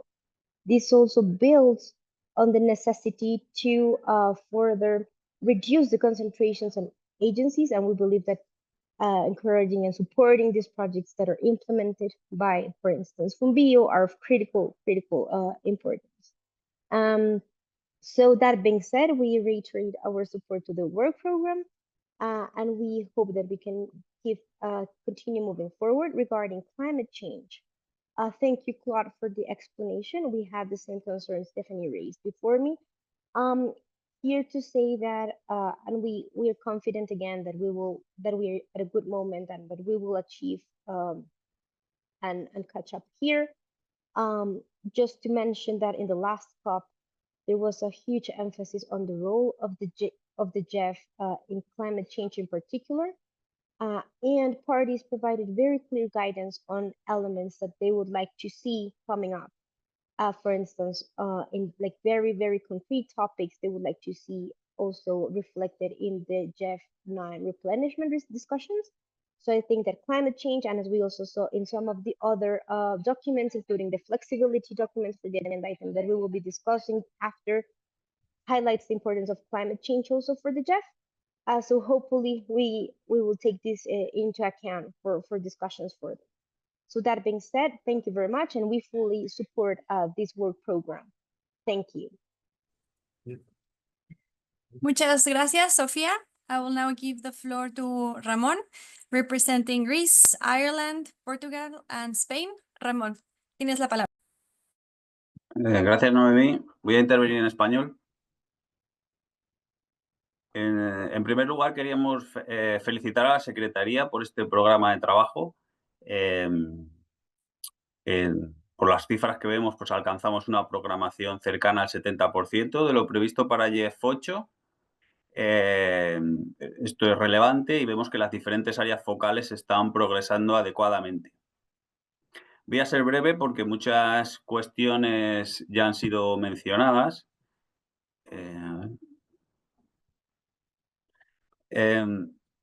Pero principalmente creemos que queríamos intervenir en este documento porque lo vemos muy relevante, quizá para nosotros lo más relevante de lo que vamos a hablar en este consejo, en el sentido de que debemos centrarnos en los resultados, en el impacto y en la aprobación de proyectos. Quizás ese es nuestro mayor mandato. Queremos destacar los proyectos que afectan o que se refieren a múltiples áreas focales. Para nosotros esto es relevante. En este caso, en este programa de trabajo, se refiere a biodiversidad, aguas internacionales y degradación de suelos. Creemos que es interesante esto, el desarrollar proyectos completos, coherentes, que sean integrales. Nos parece muy interesante esos proyectos que afectan a varias áreas. Igualmente, en relación al reparto regional, queríamos mencionar como positivo que muchos recursos de los programas dirigidos a químicos y residuos tienen un enfoque global. Creemos que esta es la manera de abordar los retos ambientales, abordándolas de forma integral, teniendo en cuenta las cadenas de suministro y yendo más allá de lo que son las fronteras nacionales. Queremos mencionar también los proyectos donde se involucran recursos de varios fondos, en este caso del Fondo de Países Menos Adelantados, del Fondo Especial de Cambio Climático y del GEF Trust Fund, aunando proyectos tanto mitigación, adaptación, biodiversidad, en el sentido de que con esto estamos aportando al plan de acción de complementariedad y coherencia entre los diferentes fondos multilaterales. Es relevante lo que se presenta en términos de cofinanciación en este programa de trabajo, pero creemos que debemos seguir trabajando en esa línea. La cofinanciación es fundamental, especialmente la del sector privado, para conseguir cambios transformacionales y con impacto, porque, bueno, como bien sabemos, los recursos públicos no van a ser suficientes. Y finalmente, el último punto, que normalmente solemos repetirlo en los diferentes consejos, nos parece muy interesante que este programa de trabajo, en él se evalúe ya cómo está contribuyendo el GEF Trust Fund a los objetivos del marco global de biodiversidad CUM Montreal para 2030. Claude lo ha expresado muy bien en la presentación, muy claramente cómo este GEF Trust Fund ya está abordando y avanzando en la consecución de esos objetivos. Pues nada, simplemente felicitar a la Secretaría por este programa de trabajo. Muchas gracias. Muchas gracias, Ramón. I will now give the floor to Cam, representing Canada. Cam, the floor is yours. Hi, good morning, everybody. And since I'm just taking the floor for the first time, I just wanted to introduce myself, Cam Doe from Canada, the new council member. I'm really looking forward to working with all of you and beg your indulgence if some of my questions in the future are very basic as I dive deep into the numbers of all the funds. Just like many others, I just wanted to thank you so much for this overview as well as the monitoring report. We really do appreciate the development of this work program, which we believe targets SIDS and LDCs with strong co-financing and coverage for all the focal areas. We're also very encouraged by the progress with over 70% of the funding allocated. This doesn't happen in every fund, and with metrics on track as well. We also value the progress in systematically budgeting for gender action plans and ensuring financial resources for gender-related activities throughout the project cycle, but especially in the monitoring and evaluation phase, which tends to be missed out quite a bit. And also, we'd also like to thank the CSO network for their comments on the work plan, noting that we do agree with their comments on the work plan, and that we should see more Indigenous people and CSOs actively engaged in the entire GEF portfolio. So on this, I have one specific comment and a proposed suggestion regarding the Inclusive Conservation Initiative. We support the launch of this initiative, and we would appreciate actually more information on the consultations and processes that built on the success of the first phase. We continue to emphasize the importance of outlining how Indigenous peoples are involved in project design and delivery. And currently, we see that there's a limited mention of Indigenous people in the work program right now outside of this initiative. So one suggestion would be to include a note similar to what's being done for gender and policy coherence on how the GEF is supporting Indigenous peoples in its work program. Thank you so much. Thank you very much, Cam, and welcome to the GEF Council. I will now give the floor to Laura, representing Estonia, Finland, and the Netherlands. Laura, the floor is yours. Yes, thank you, and good late afternoon also from Finland. And thank you, Claude, for your very informative presentation. Like others, we would also like to welcome the work program. It's very good news that the GEF 8 resource allocation is progressing well and all focal areas are on track. We also welcome, like others, that the fact that the chemicals and waste focal area has caught up with other areas is now in line with the expectations. In view of the fast approaching deadlines for PCB elimination under the Stockholm Convention, like Switzerland, we also welcome the global elimination program for PCB. And it's also very encouraging to note that the multilateral and national banks have reached a higher percentage, 20% of total resources as implementing agencies. And regarding the co-financing, we still highlight the importance of widening the financing base and further engaging the private sector. So we were very happy to note that the share of private sector has gone up in co-financing compared to previous work program. I mean, now being 26% and in the last program, 9%.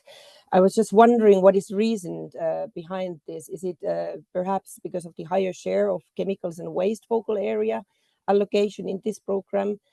Since, if I recall right, traditionally this focal area has attracted more private co-financing. And my final point, as Finland has been calling for increased attention, disability inclusion. So we're very happy to note also more meaningful participation of people with disabilities in the projects of this work program. Thank you. Thank you, Laura. I will now give Claude some minutes to respond to these comments and questions. So Claude, back to you. Thank you. This should be quick because most of the comments I think were basically good comments. Let me just see here from Gisela from Italy. You were the first to mention the agency concentration. You know, every work program that I put together, I kind of have a hope that the UNDP share will be much lower than 30%. And by some magic mathematics of the GEF, it just keeps it at 30%. As you can imagine, another consequence of having 70% of the GEF 8 resources programmed is that it's going to be hard to bring UNDP much lower than 30% because we've already programmed basically 70% of the resources. But this is an issue that we recognize, and we will try and address in the remainder of GEF 8. As we've mentioned many times before, it's something that is beyond the reach only of the GEF Secretariat, because if we have a country-driven model, the countries are the ones that basically select agencies, and we have little leverage to basically reject projects based on agency selection. Very rarely is there a misfit completely between the agency competitive advantage and the actual project that's being advanced. So it is a work that we need to, it's a topic that, as you've mentioned, Giselle, we need to address in the GEF 9 negotiations, and hopefully we can put on the table some incentives and policy tools that could perhaps be considered during the negotiations that would allow us to really address this agency concentration in GEF 9. Sophia, thanks for all of your support. And we're happy that there are 5 projects in your constituency. From Ramon, again, thanks for the support. And we also are doing a lot of effort, and you'll see this in the LDCF SACF council meeting. The multi-trust fund focus is something that we have put a lot of effort in, and I believe in GEF 9 we will move even much stronger in an integrated fashion to provide resources to countries from different sources that they can package according to their priorities. Cam, welcome. It's nice to see you, and thanks for your comments. And it's nice to have a fresh mind to look at and make recommendation. And in fact, I like your suggestion of having an additional section in the cover note to discuss the involvement and engagement and benefits that the work program provides to IPLC. So we'll be happy to include that, and I think it will enrich the cover note itself. On Laura, comment from Finland.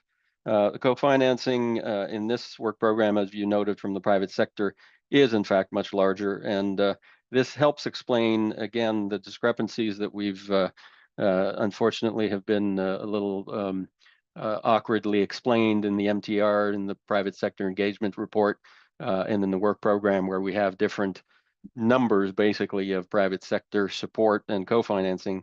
In this work program, the number is very much, it's not very high, but it's much higher. And it is, in fact, explained by the chemicals and waste focal area, which historically and climate change have been areas where the engagement of private sector and private sector co-financing is usually higher. This is probably a work program that's more representative of the entire GEF 8 portfolio. So this is something I think that that we'll try and demonstrate a lot clearer in future council meetings. And with that, I think I've addressed all the comments or all the questions, and thanks again for the positive comments. Thank you very much, Claude. We will now continue with the list of speakers, starting with Joko. The floor is yours. Thank you, Noemi. Japan welcomes the work program, which realized almost equal formulation of projects in all 5 focal areas and contributing to the implementation of different MEAs. We believe that further synergy effects can be achieved by recognizing the interrelations among biodiversity, climate change, and land degradation issues. And in this context, welcome the multi-trust fund projects in this work program.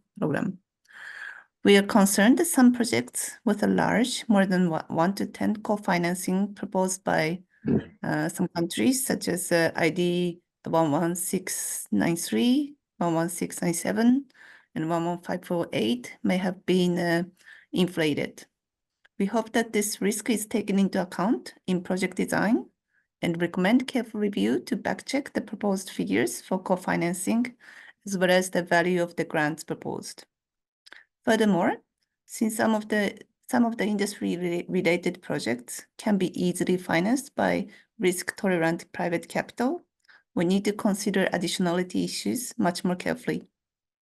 Considering the demarcation with the non-grant instrument, those projects should be reviewed in order to ensure transparency and the regional balance.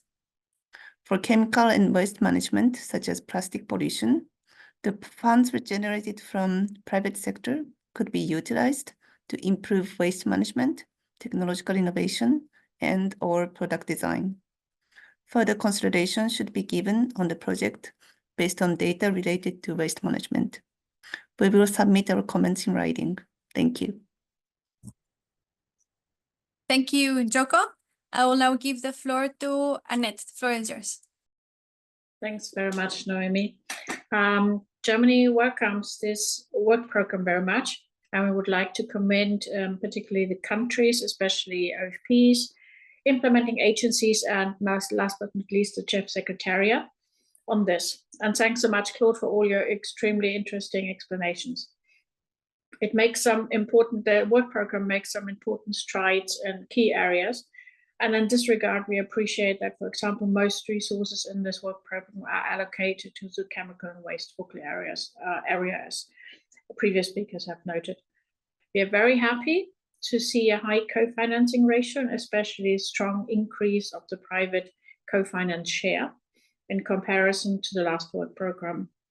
Apart from chemicals and waste, which was just explained, we also have a feeling that the inclusion of the non-grant instrument projects, like, for example, the chimp bond, might also be a strong factor in this. And we believe the non-grant instrument should be scaled up for GEF 9. We welcome that the share of MDBs has risen in this work program, and especially that the target of allocating 10% of GEF 8 funds to regional development banks has been met. We would like to highlight the strong performance of AFDB and EBRD and encourage them to keep up this good engagement. At the same time, UN agencies still make up more than 60% of resources, and we took note of your comments about that. But also for GEF 9. It is encouraging that almost all LDCs and SITs benefit from this work program, as has been mentioned before, and this should be maintained. While we appreciate that the exact resource allocation has been provided for SITs, we would like the Secretariat to also include these for LDCs in the future. In addition, we note that this work program includes many global projects. For these, the Secretariat should provide how the resources are split between the different countries and regions. That would be very useful for us. As the GCF does provide such figures, we encourage the Secretariat to take this up as part of the multilateral climate funds joint action plan. We would like to especially voice our support for the global elimination program for PCB, as it enables countries to meet their obligations under the Stockholm Convention. The replacement of obsolete transformers containing PCBs will also provide a strong incentive for the private sector to install energy-efficient appliances and thus protect the climate. This will create strong synergies to achieve two fundamental environmental goals at the same time through cross-sector cooperation: removal of hazardous chemicals and climate protection. We would particularly like to congratulate the Secretariat and the winning projects that all funds under the innovation window have now been allocated. We would like to highlight the promising project Private Finance Investment to Nature Positive, which will develop a much needed guidance for the private sector. But I would also like to highlight the Jaguar corridors, which obviously is also highly exciting. Regarding the presented work program, Germany has technical concerns about the following GEF projects and requests that the Secretariat sends final project documents for Council review 4 weeks prior to CEO endorsement. That's GEF project 11533. Germany requests to consider the establishment of new protected areas and conservation sites in the project proposal to achieve target 3 of the Global Biodiversity Framework. It's GEF project 11679. Germany asks for a comprehensive theory of change for the project, elaborating how it will address climate change and population dynamics as drivers of the challenges the project wants to tackle. It's project 11697.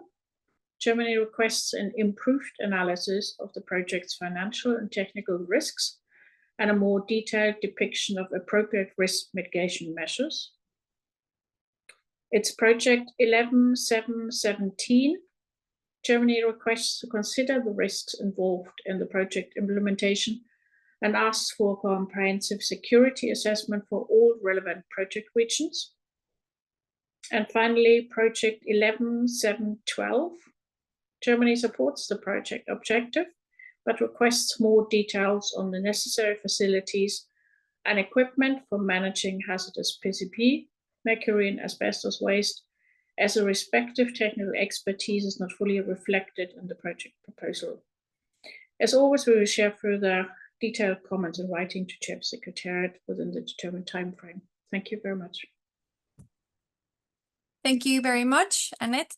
I will now give the floor to Laura, representing Costa Rica, El Salvador, Guatemala, Honduras, México, Nicaragua, Panamá, and Venezuela. Laura, tienes la palabra. Gracias, Noemi. Good morning to all. I will be very brief in this intervention. I just want to congratulate the Secretariat and the GEF family for this strong work program. Since Noemi has already mentioned the countries in our constituency, I will not mention them again, but I want to say on behalf of the entire constituency that we take note of the project proposals included in these work programs, and that we are pleased that to see the participation of the Latin American region has been consistent and significant. We remain actively committed to achieving global environmental benefits. We also welcome the continuity and update of the Small Grants Program, which is entering its 8th operational phase, and we express our satisfaction that countries from our constituency are part of this important initiative. Finally, I would like to mention that we find it encouraging that this document highlights significant progress in the focal area of chemicals and waste, making valuable contributions to the Stockholm and Minamata Conventions. Thank you. Muchas gracias, Laura. I will now give the floor to Anders. Floor is yours. Thank you. And while taking into account our previous messages, we certainly also fully support the work program. And in line with what others said, we believe it's a very welcome achievement and a strong achievement that we have such a high degree of co-financing, which is something we should also work at further ahead, also looking again at how we can better bring in the private sector. Notably, the global and integrated program appear to contribute very positively to attract sizable private sector involvement, and we would therefore encourage to broaden and scale up such programs looking ahead for GEF 9 in view of furthering broadening and scaling up the resource base. Sweden also wishes to commend Project 64 on mercury in Brazil, which is its exceptionally high co-financing rate of 26 times the GEF funding. This is certainly a very strong achievement. And we also want to commend Project 78, the chimpanzee bonds in Rwanda, which truly leads the way in displaying innovative public-private mechanisms. And as Germany said, the NGI model can indeed contribute to achieve a higher co-financing degree than what is only possible with ODA funding. So these are very positive examples which we should also bring with us when we look ahead of the programming for GEF 9. And in line with what others said, we also are open to look at the concentration of agencies. We note that the agency fee appears to exceed 9% for all areas except for chemicals and waste and the small grant instruments. And it's a bit counterintuitive that the SGIs have lower agency fees than some projects which are more complicated and in another scale where you might have more economics of scale. Moving into GEF 9, we believe an objective should be to review and ensure how agency fees can stand in better proportion to the actual scale and operative costs of the projects funded, and how we instead then can use some of these resources into creating more resources and more results in the implementing countries. We note that the SGI model appears to have some struggle in attracting co-financing, and that some attention might be needed to look at that as well. We welcome that the use of integrated programs provide a clear added value to several focus areas and the Rio Conventions, which is very positive. And in line with what France and Switzerland said, Sweden is also very much open to look at a role in the broader sense for the GEF when it comes to the plastics. And in line with what Finland and Germany said, we also are very much supportive of the high integration of chemicals and waste, especially looking at the PCBs and how we can encourage cross-sector cooperation in implementation. And also it's very positive indeed that we now have reached 20% of the resources are programmed through MDBs and IFIs, And finally, we also want to take the occasion to welcome and congratulate the winners of the first innovation window, which we believe can be a very positive model ahead to look at new ways and innovative ways of bringing private and public stakeholders together in achieving stronger results. Thank you. Thank you very much. I will now give the floor to Victoria. The floor is yours. Thank you, Noemi. We would also like to congratulate the GEF Secretariat for this comprehensive work program. As others, we find it very positive that the chemicals and waste focal area is now coming up to speed and that we're in line with the expectations. In particular, on the chemicals and waste, we appreciate the hazardous waste management and policy development project for Ukraine, implemented by the World Bank, which will enhance Ukraine's capacity to mitigate risks from hazardous pollution and potentially eliminate 500 tons of hazardous waste. We also very much welcome the first outcome-based bond for the protection of chimpanzees, which was also just mentioned by my Swedish colleague, and also see great potential in the NGI part of the GEF. Finally, we note positively that 14 of 18 GEF agencies will be resourced. So we like to see that spread across more agencies. However, as also mentioned previously, we are still concerned about the concentration of funding and look forward to discussing that further also in the course of GEF 9. And one last point on the MDB share, very positive that it is higher than in previous work programs, and we hope to see that trend going forward. Hope to see that trend increasing even more, and that we can have an even higher MDB share. Thank you. Many thanks, Victoria. I will now give some time to Claude to respond to these comments and questions. So Claude, back to you. Thank you. Again, I think most of the comments were positive comments that don't necessarily require a direct response, except a thank you from the Secretariat on those comments.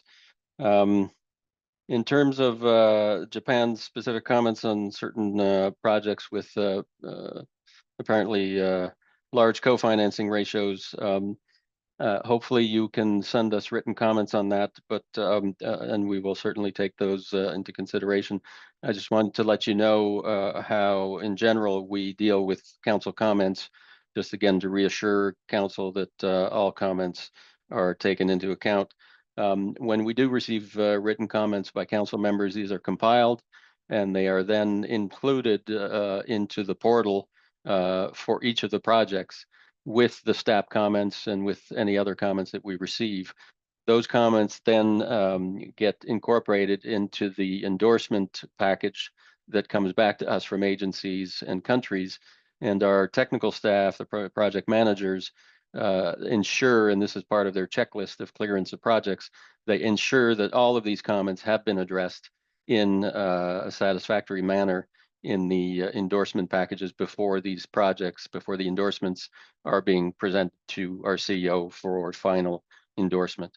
So this is something that we take very seriously, and it is part of the business process and the project cycle. So we will do that for these comments as well as any others that we receive. Again, there's a lot of good praise for the NGI portfolio. My staff, Avril, and her new colleague have put a lot of effort into this. As we continue to finalize the GEF 8 portfolio, we are being very selective in the quality of the NGI investments, because we do want to show diversity as well as innovation. And this chimp bond is one that we have worked on for the past year with the World Bank. It is something that I think will really demonstrate how nature could also be useful for investments. This is a similar project to the Rhino bond that you may remember that we funded and is in implementation. And we have developed a very strong framework with our biodiversity colleagues to make sure that these investments actually do have a way of measuring the outcome, which is on the biodiversity itself. So these are very innovative investments, and thanks for all the praise. And we certainly welcome the suggestion of discussing an increase in NGI focus in GEF 9. Annette, I'm happy to provide more information on the share of LDCs. We can do that as part of the work program cover note, and we'll provide that information. And thanks, we have noted the projects, the 5 projects that you would like for second review, and we'll include that in the summary of the co-chairs as we usually do.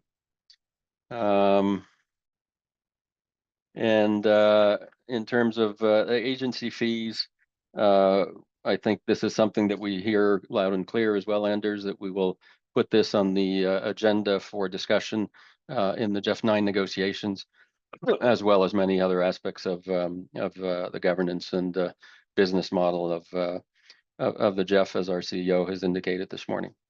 With that, I'll stop and go for more questions. Thank you very much, Claude. And just another reminder, and I apologize if I missed anyone in the order the floor was requested. Just a reminder that if you wish to address the floor, to use the chat and be sure that you are addressing host and panelist. Otherwise, I don't have access to any other chats. So with that said, I will now give the floor to Jonas. Floor is yours. Thank you so much, Naomi. Our constituency supports the recommended council decision to approve the work program. We are encouraged to see the strong focus on the chemicals and waste focal area. The geographic reach is also impressive. And we welcome the broad coverage of recipients in the LDCs and SIDS in particular. We would still encourage the GEF to further increase support to LDCs and SIDS as a proportion of the work program. Like several previous speakers have raised, we also take note of the continued concentration of projects among the 3 largest implementing agencies and UNDP in particular. We would like to take this opportunity to highlight the inclusive conservation initiative, like also mentioned by previous colleagues. We think this provides an interesting model for more direct funding of IP and LCs. We also share the excitement of several colleagues here about the 3 NGIs in the work program, and we're impressed by the amount of investments that the projects are expected to mobilize, and look forward to seeing the results and learning lessons from them. In terms of metrics achieved, we note the GHG emissions target having been achieved while only 59% of its allocation is met. Could you please comment on this? With regards to the co-financing, we note that 26% are coming from the private sector. Could you please comment on the private sector sources that are contributing to the investments mobilized for this work program? Maybe a side note from the work program, but we noticed and we welcome the overview of the GEF 8's significant contributions towards the implementation of the KMGBF. It's very nice to see this visualization and to recognize this substantial contribution.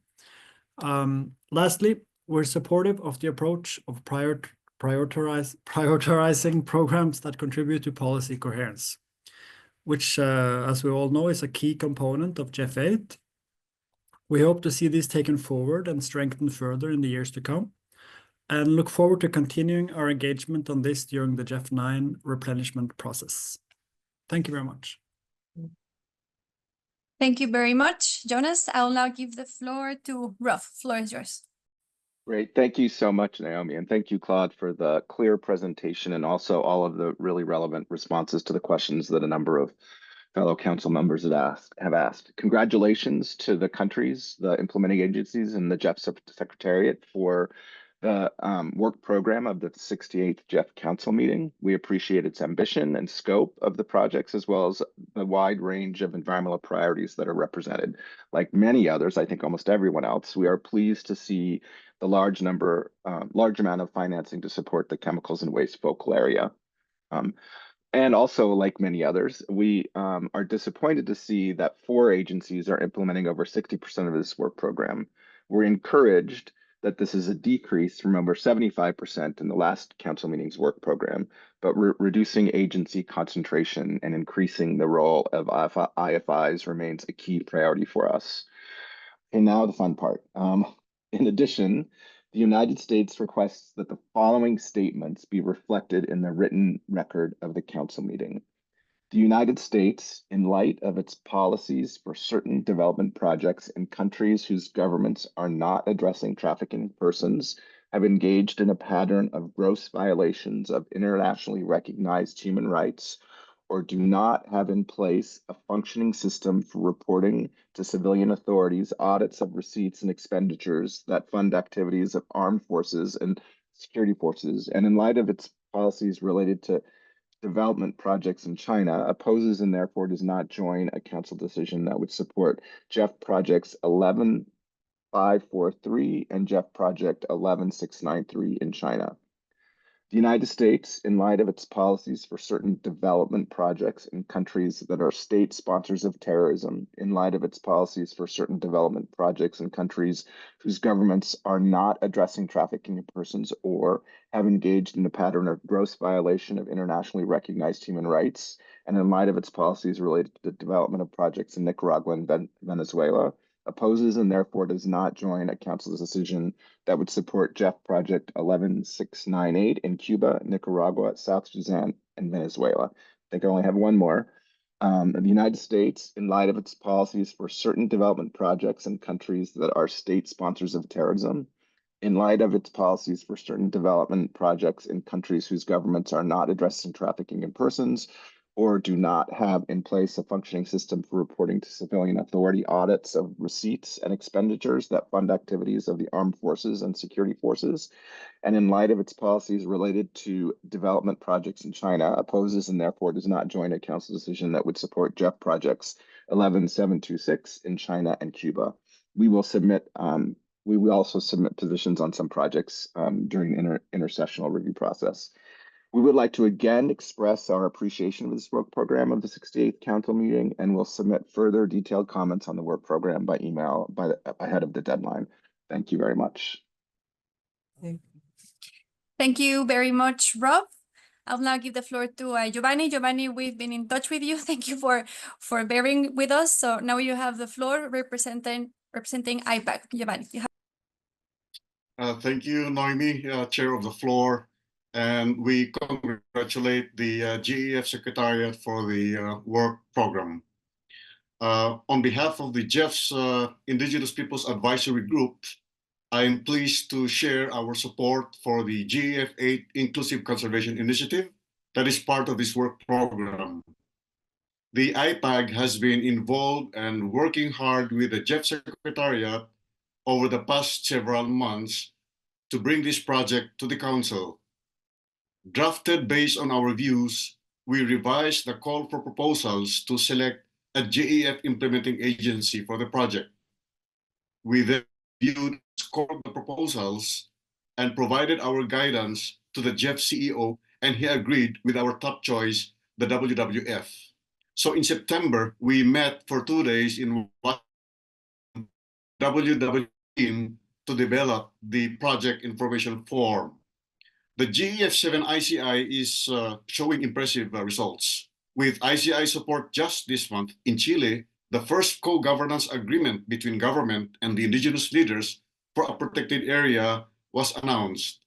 And in Peru, indigenous leaders were trained in mercury monitoring. We hope that GEF 9 will include additional resources to continue that approach. For GEF 8, we chose to focus support on the numerous and growing set of indigenous-led funding mechanisms, like the Conservation Trust Funds that the GEF has supported in more than 80 countries. These indigenous-led funds and mechanisms are a direct way to bridge the gap between global funding resources and on-the-ground action. Direct funding for indigenous peoples and local communities is critical to support their self-determined future and deliver global environmental benefits. Yet, the level of funding provided to indigenous peoples and local communities remains lower than is required at the local level and falls below the sums committed in international pledges. In this context, the GEF 8 Inclusive Conservation Initiative is critically important to indigenous peoples and local communities worldwide. The PIF submitted by the World Wildlife Fund sets out an ambitious agenda for increasing resources, organizational strength, and recognition for indigenous peoples and local communities, governance and stewardship of territories, lands, waters, and resources to deliver global environmental benefits.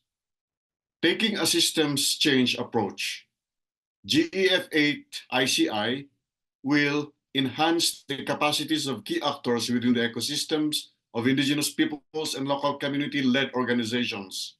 It will help strengthen the overall functioning of the system of funding for IPs and local community organizations, which together will promote the long-term durability of the project results. The GEF 8 ICI has a specific focus on investments in indigenous and locally led funds and organizations to further develop the ecosystem of indigenous and locally led funds and to ensure that the flow of funds to indigenous peoples and local community organizations. The project activities will be driven by the self-determined priorities of the selected partners and their sub-grantees to enhance stewardship of their territories, lands, waters, and resources. The GEF 8 ICI will also support policy leadership program as well as on gender in order to enable indigenous peoples and local communities to engage in impactful ways in international fora that focus on international finance. We wholeheartedly offer our support for the Inclusive Conservation Initiative in this work program. In behalf of GEF IPAG, thank you very much and good morning. Thank you very much, Giovanni. I will now give the floor to Ben. Floor is yours. Many thanks, Naomi. And just very briefly, I'll make a very few points here and won't repeat some of the points we would have raised because others have made those. So just very briefly, in the interest of time, supporting points made by Gisela in Italy. It was particularly impressive seeing the huge span of support in this work program covering 133 countries, including LDCs and SIDS. The 70.5% of programmed at the 62.5% stage is obviously very impressive and a demonstration of GEF's predictability of financing to countries. Supporting the point just made by IPAG, it's great to note the support going to Indigenous people and local communities. As Richard and Anders made, points they've made and others have made as well, obviously we're very supportive of the support going to the NGI window and the high co-financing ratio of 1 to 26 as a demonstration of the value of that blended finance window and the potential to, in the future, to significantly raise more funding there. And again, support Spain on the point they made in terms of the importance of private sector financing, co-financing, and being above the targets for GEF 8. So it's good to see that progress. Again, support Annette from Germany in terms of the progress being made, particularly by African Development Bank and EBRD, and having a notable share of funding this time round. And yes, so certainly support them going forward in that respect. Support Norway's point just now on policy coherence. And again, good to see the risk analysis in this work program. Again, began noting the moderate rating, which is presented for innovation projects, and just highlighting obviously the importance that staff has previously made to previous councils, that it's important to have innovative projects as a way of addressing the significant environmental challenges we're facing. And by that way, having such a high risk appetite, it's encouraging those innovative projects to come forward. That's the point about it. Anyway, in short, we very much support this work program, and as others will be providing some written comments back to you by email. Thank you. Thank you very much, Ben. I will now give the floor to Concha. Floor is yours. Thank you. And China welcomes and supports the work program, and because it's very comprehensive and balanced in terms of the focal areas and regional balance. And we believe with this distribution, that will further support GEF in achieving its GEF 8 core targets, especially nearly all the greenhouse gas emission reduction targets are going to be completed. We also commend that the resource allocation has taken into account the needs of many least developed countries and small island states, and we expect that GEF Secretariat could further strengthen communication and coordination with recipient countries and implementing agencies to enhance the efficiency and contribute more to global environmental benefits. Second, on specific projects, we have some concerns on a few projects, ID 11729, 11675, 11526. Many on GEF's additionality, gender balance, and methodology.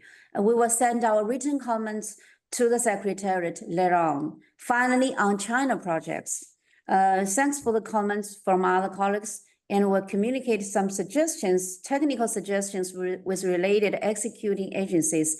In the meantime, I'd like to take this opportunity to elaborate a little bit for those two standalone four-sized projects. One is conserving biodiversity and natural resources through spatial planning and integrated landscape management, IR 11693. This project will enhance conserving, restoring, and sustainably managing 1 million hectares of landscapes, mainstreaming biodiversity conservation while delivering co-benefits like community well-being, green employment, and climate resilience. And also best practices will be shared via South-South cooperation and international platforms, supporting biodiversity-rich developing nations and advancing global conservation efforts in line with KM-GBF. Also, the other one on the chemical and waste air focal area 11543 is to and aims to deliver transformational global environmental benefits through systematic policy reforms and innovative financing mechanisms. The project is expected to eliminate more than 70,000 tons of POPs, mitigate approximately 9 million tons of CO2, and prevent around 1.4 million tons of plastic waste. Importantly, the implementation of this project will contribute to China's goal of peaking carbon emissions and achieving carbon neutrality. Beyond our national benefits, the program also supports the achievement of global sustainable SDG and offers replicable solution for global adoption. So your support is highly appreciated. Thank you. Thank you very much, Concha. I will now give the floor to Concon, representing Angola, Botswana, Lesotho, Malawi, Mozambique, Namibia, South Africa, Zambia, and Zimbabwe. Eswatini. Concon, you have the floor. Thank you, Noemi, for giving me the floor. And I also thank Claude for the presentation on the work program. We appreciate the progress made in GEF 8 outcome targets through this and the previous work programs. Although, can you hear me? We hear you loud and clear, Concon, yes. Okay, thank you. Although my constituency's participation is minimal in this work program, due to most countries in my constituency having allocated their resources, programmed their resources in the previous work programs. As always, we welcome the focus on IPLCs and gender in the work program, especially on leadership and skills capacity development for women. We also welcome the inclusion of capacity development for executing agencies in the area of gender inclusive approaches. This will contribute to the achievement of socioeconomic benefits and ensure that there's an equality of benefits for both men and women from the GEF project. We appreciate the increased programming in chemicals and waste focal area, As we know, pollution is one of the triple planetary threats, and as GEF, we are still a global lead in funding mechanisms in addressing global threats. We appreciate also the second tranche of the 8th operational phase of the SGP and its strong focus on IPLCs, women and youth, and look forward to achievement of the outcomes through this second tranche. Concerning the GBFF targets, we note the concern on the report on the lack of submissions related to Target 7 on biosafety in the work program. And we invite the Secretariat to engage countries more on this area to ensure that this area is programmed well. Thank you, Naomi. Thank you very much, Congo. I will now give the floor to Anil. Floor is yours. Thank you, Naomi. Thank you, everybody. I don't want to dwell, I'll not dwell too much because my colleagues have said most of it, but I just wanted to, and I appreciate all the countries implementing the GEF program. I just want to re-stress the concerns relating the concentration of the projects to 4 agencies and also support the request of Jonas to elaborate the private sector contribution. I also appreciate the interventions and the plans for addressing the plastic pollution part of it, and request GEF, I stress and I request GEF to continue their support to small states. I'll stop there. Thank you. Thank you very much, Anil. I will now give the floor to Larissa. Larissa, floor is yours. Bonjour à tout le monde. Vous m'entendez? On t'entend bien, Larissa. D'accord, merci beaucoup, Naomi. Alors, à la suite de mes prédécesseurs, je voudrais également féliciter le secrétariat du GEF pour l'ensemble des documents qui nous ont été présentés, mais beaucoup plus pour le programme de travail qui nous est proposé. Et donc, nous soutenons aussi en fait la mise en œuvre de ce programme-là qui met l'emphase sur la promotion des instruments hors don du FEM, notamment le NGI. Nous pensons que cette approche permettra effectivement une mobilisation plus accrue des contributions du secteur privé et financier à la mise en œuvre des actions de protection de l'environnement. Voilà un peu notre point. Merci beaucoup. Merci beaucoup, Larissa. And I don't see anyone else requesting the floor. So I believe that concludes the list of participants, and I will go back to you.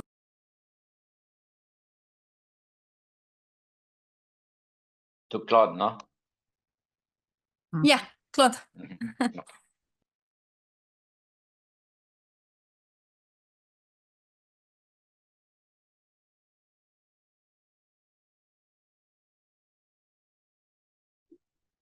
Oh, Claude, I believe that we cannot hear you. I see that you are unmuted. Oh, sorry. I think Oh, my we hear you now. Yeah, thank you. sorry. I'll try and be short because most of the comments are good, and we do appreciate that. I would like to thank all of you on behalf of my staff that works extremely hard to put this work program together every 6 months. They certainly appreciate all of the good comments and praise that you have given. Just a few additional comments from my side. On the GHG targets, the results framework that we developed in GEF 7 and now in GEF 8 has 10 core indicators. These core indicators are not mapped individually to different focal areas, and that is the beauty of integration. And so the greenhouse gas emissions core indicator, of course, has contributions not just from the climate change focal area resources, but from the biodiversity, land degradation, and in some cases, international waters. And so when you invest in protecting habitats, you're also contributing to the avoidance of GHG emissions. And so that explains why we're well ahead of the target with only 59 or 60% of the focal area being spent. That also is indicated in the Rio markers, where we have a much larger proportion, both in the targets and in the achieved relevance of climate change, land degradation, and biodiversity, than is reflected in those focal area proportions money-wise. And again, this is the beauty of integration and is one of the defining competitive advantages of the GEF. In terms of increasing LDCs and SIDS proportion, we can't do that outside of what the GEF 8 allocations basically of STAR resources are. But what we can ensure you, and I've mentioned this before, is that we will do everything to make sure that LDCs and SIDS spend all of the money that they have access to within the GEF 8 allocation. And just so you know, SIDS and LDCs have programmed already 70% of their STAR. So they're as a group, they're also ahead of where the timeline, if you will, of the GEF 8 cycle is. In terms of investment mobilized in private sector, again, we'll try and regroup and make sure we provide more detailed and aligned information through the different reporting tools that we have and reports. In some cases, we can provide very detailed information on private sector engagement. In other cases, because of confidentiality issues, especially in NGI projects, at this stage anyway, there are issues of confidentiality that would prevent us from doing that. So we can't go as a blanket approach to provide that much detail across the board. Just to give you an idea, in this work program, in broad terms, the largest private sector areas that are being touched upon mainly by the chemicals and waste programs are tourism, agriculture, manufacturing, and power generation. So it's a broad swath of areas. And if you look at the private sector engagement strategy report, you also have the groupings and areas of private sector engagement, which are fairly comprehensive in GEF 8. Rob, we hear you. We have your statement, and we will include those as we usually do in the summary of the co-chairs as a footnote to the council decision. And with that, again, I would just like to thank council members for their very positive comments overall, and my staff do appreciate that, and I'd like to congratulate them and congratulate Fred on his first work program. A very good job. Back to you, Noemi. Thank you, Claude. I don't see anyone else requesting the floor, so we'll give the floor back to the chair. Thank you, Noemi, and thanks, Claude and Fred and all the council members for their interaction on this very important agenda item for the GEF Trust Fund. As we have completed the discussion, I would like to invite the council to adopt the draft decision that is included in document GEF/C68/04 Red 02. I see no objections to this, so approve. Agenda item 4 is approved. Thanks, everyone. So now in the program, we have the next agenda item, number 5, the streamlining the GEF project cycle report from the working group on streamlining process. But due to the fact that we are way behind schedule, and in the Eastern Hemisphere, it's probably 1 or 2 a.m. and being conscious, and I would like to propose to stop here, reconvene tomorrow morning with today's agenda item number 5. But I will ask if there is any inconvenience, if we can start half an hour before the agreed time, and if we need more time later to finish with the second day of the 68 GEF Council meeting, we can expand it half an hour more later on.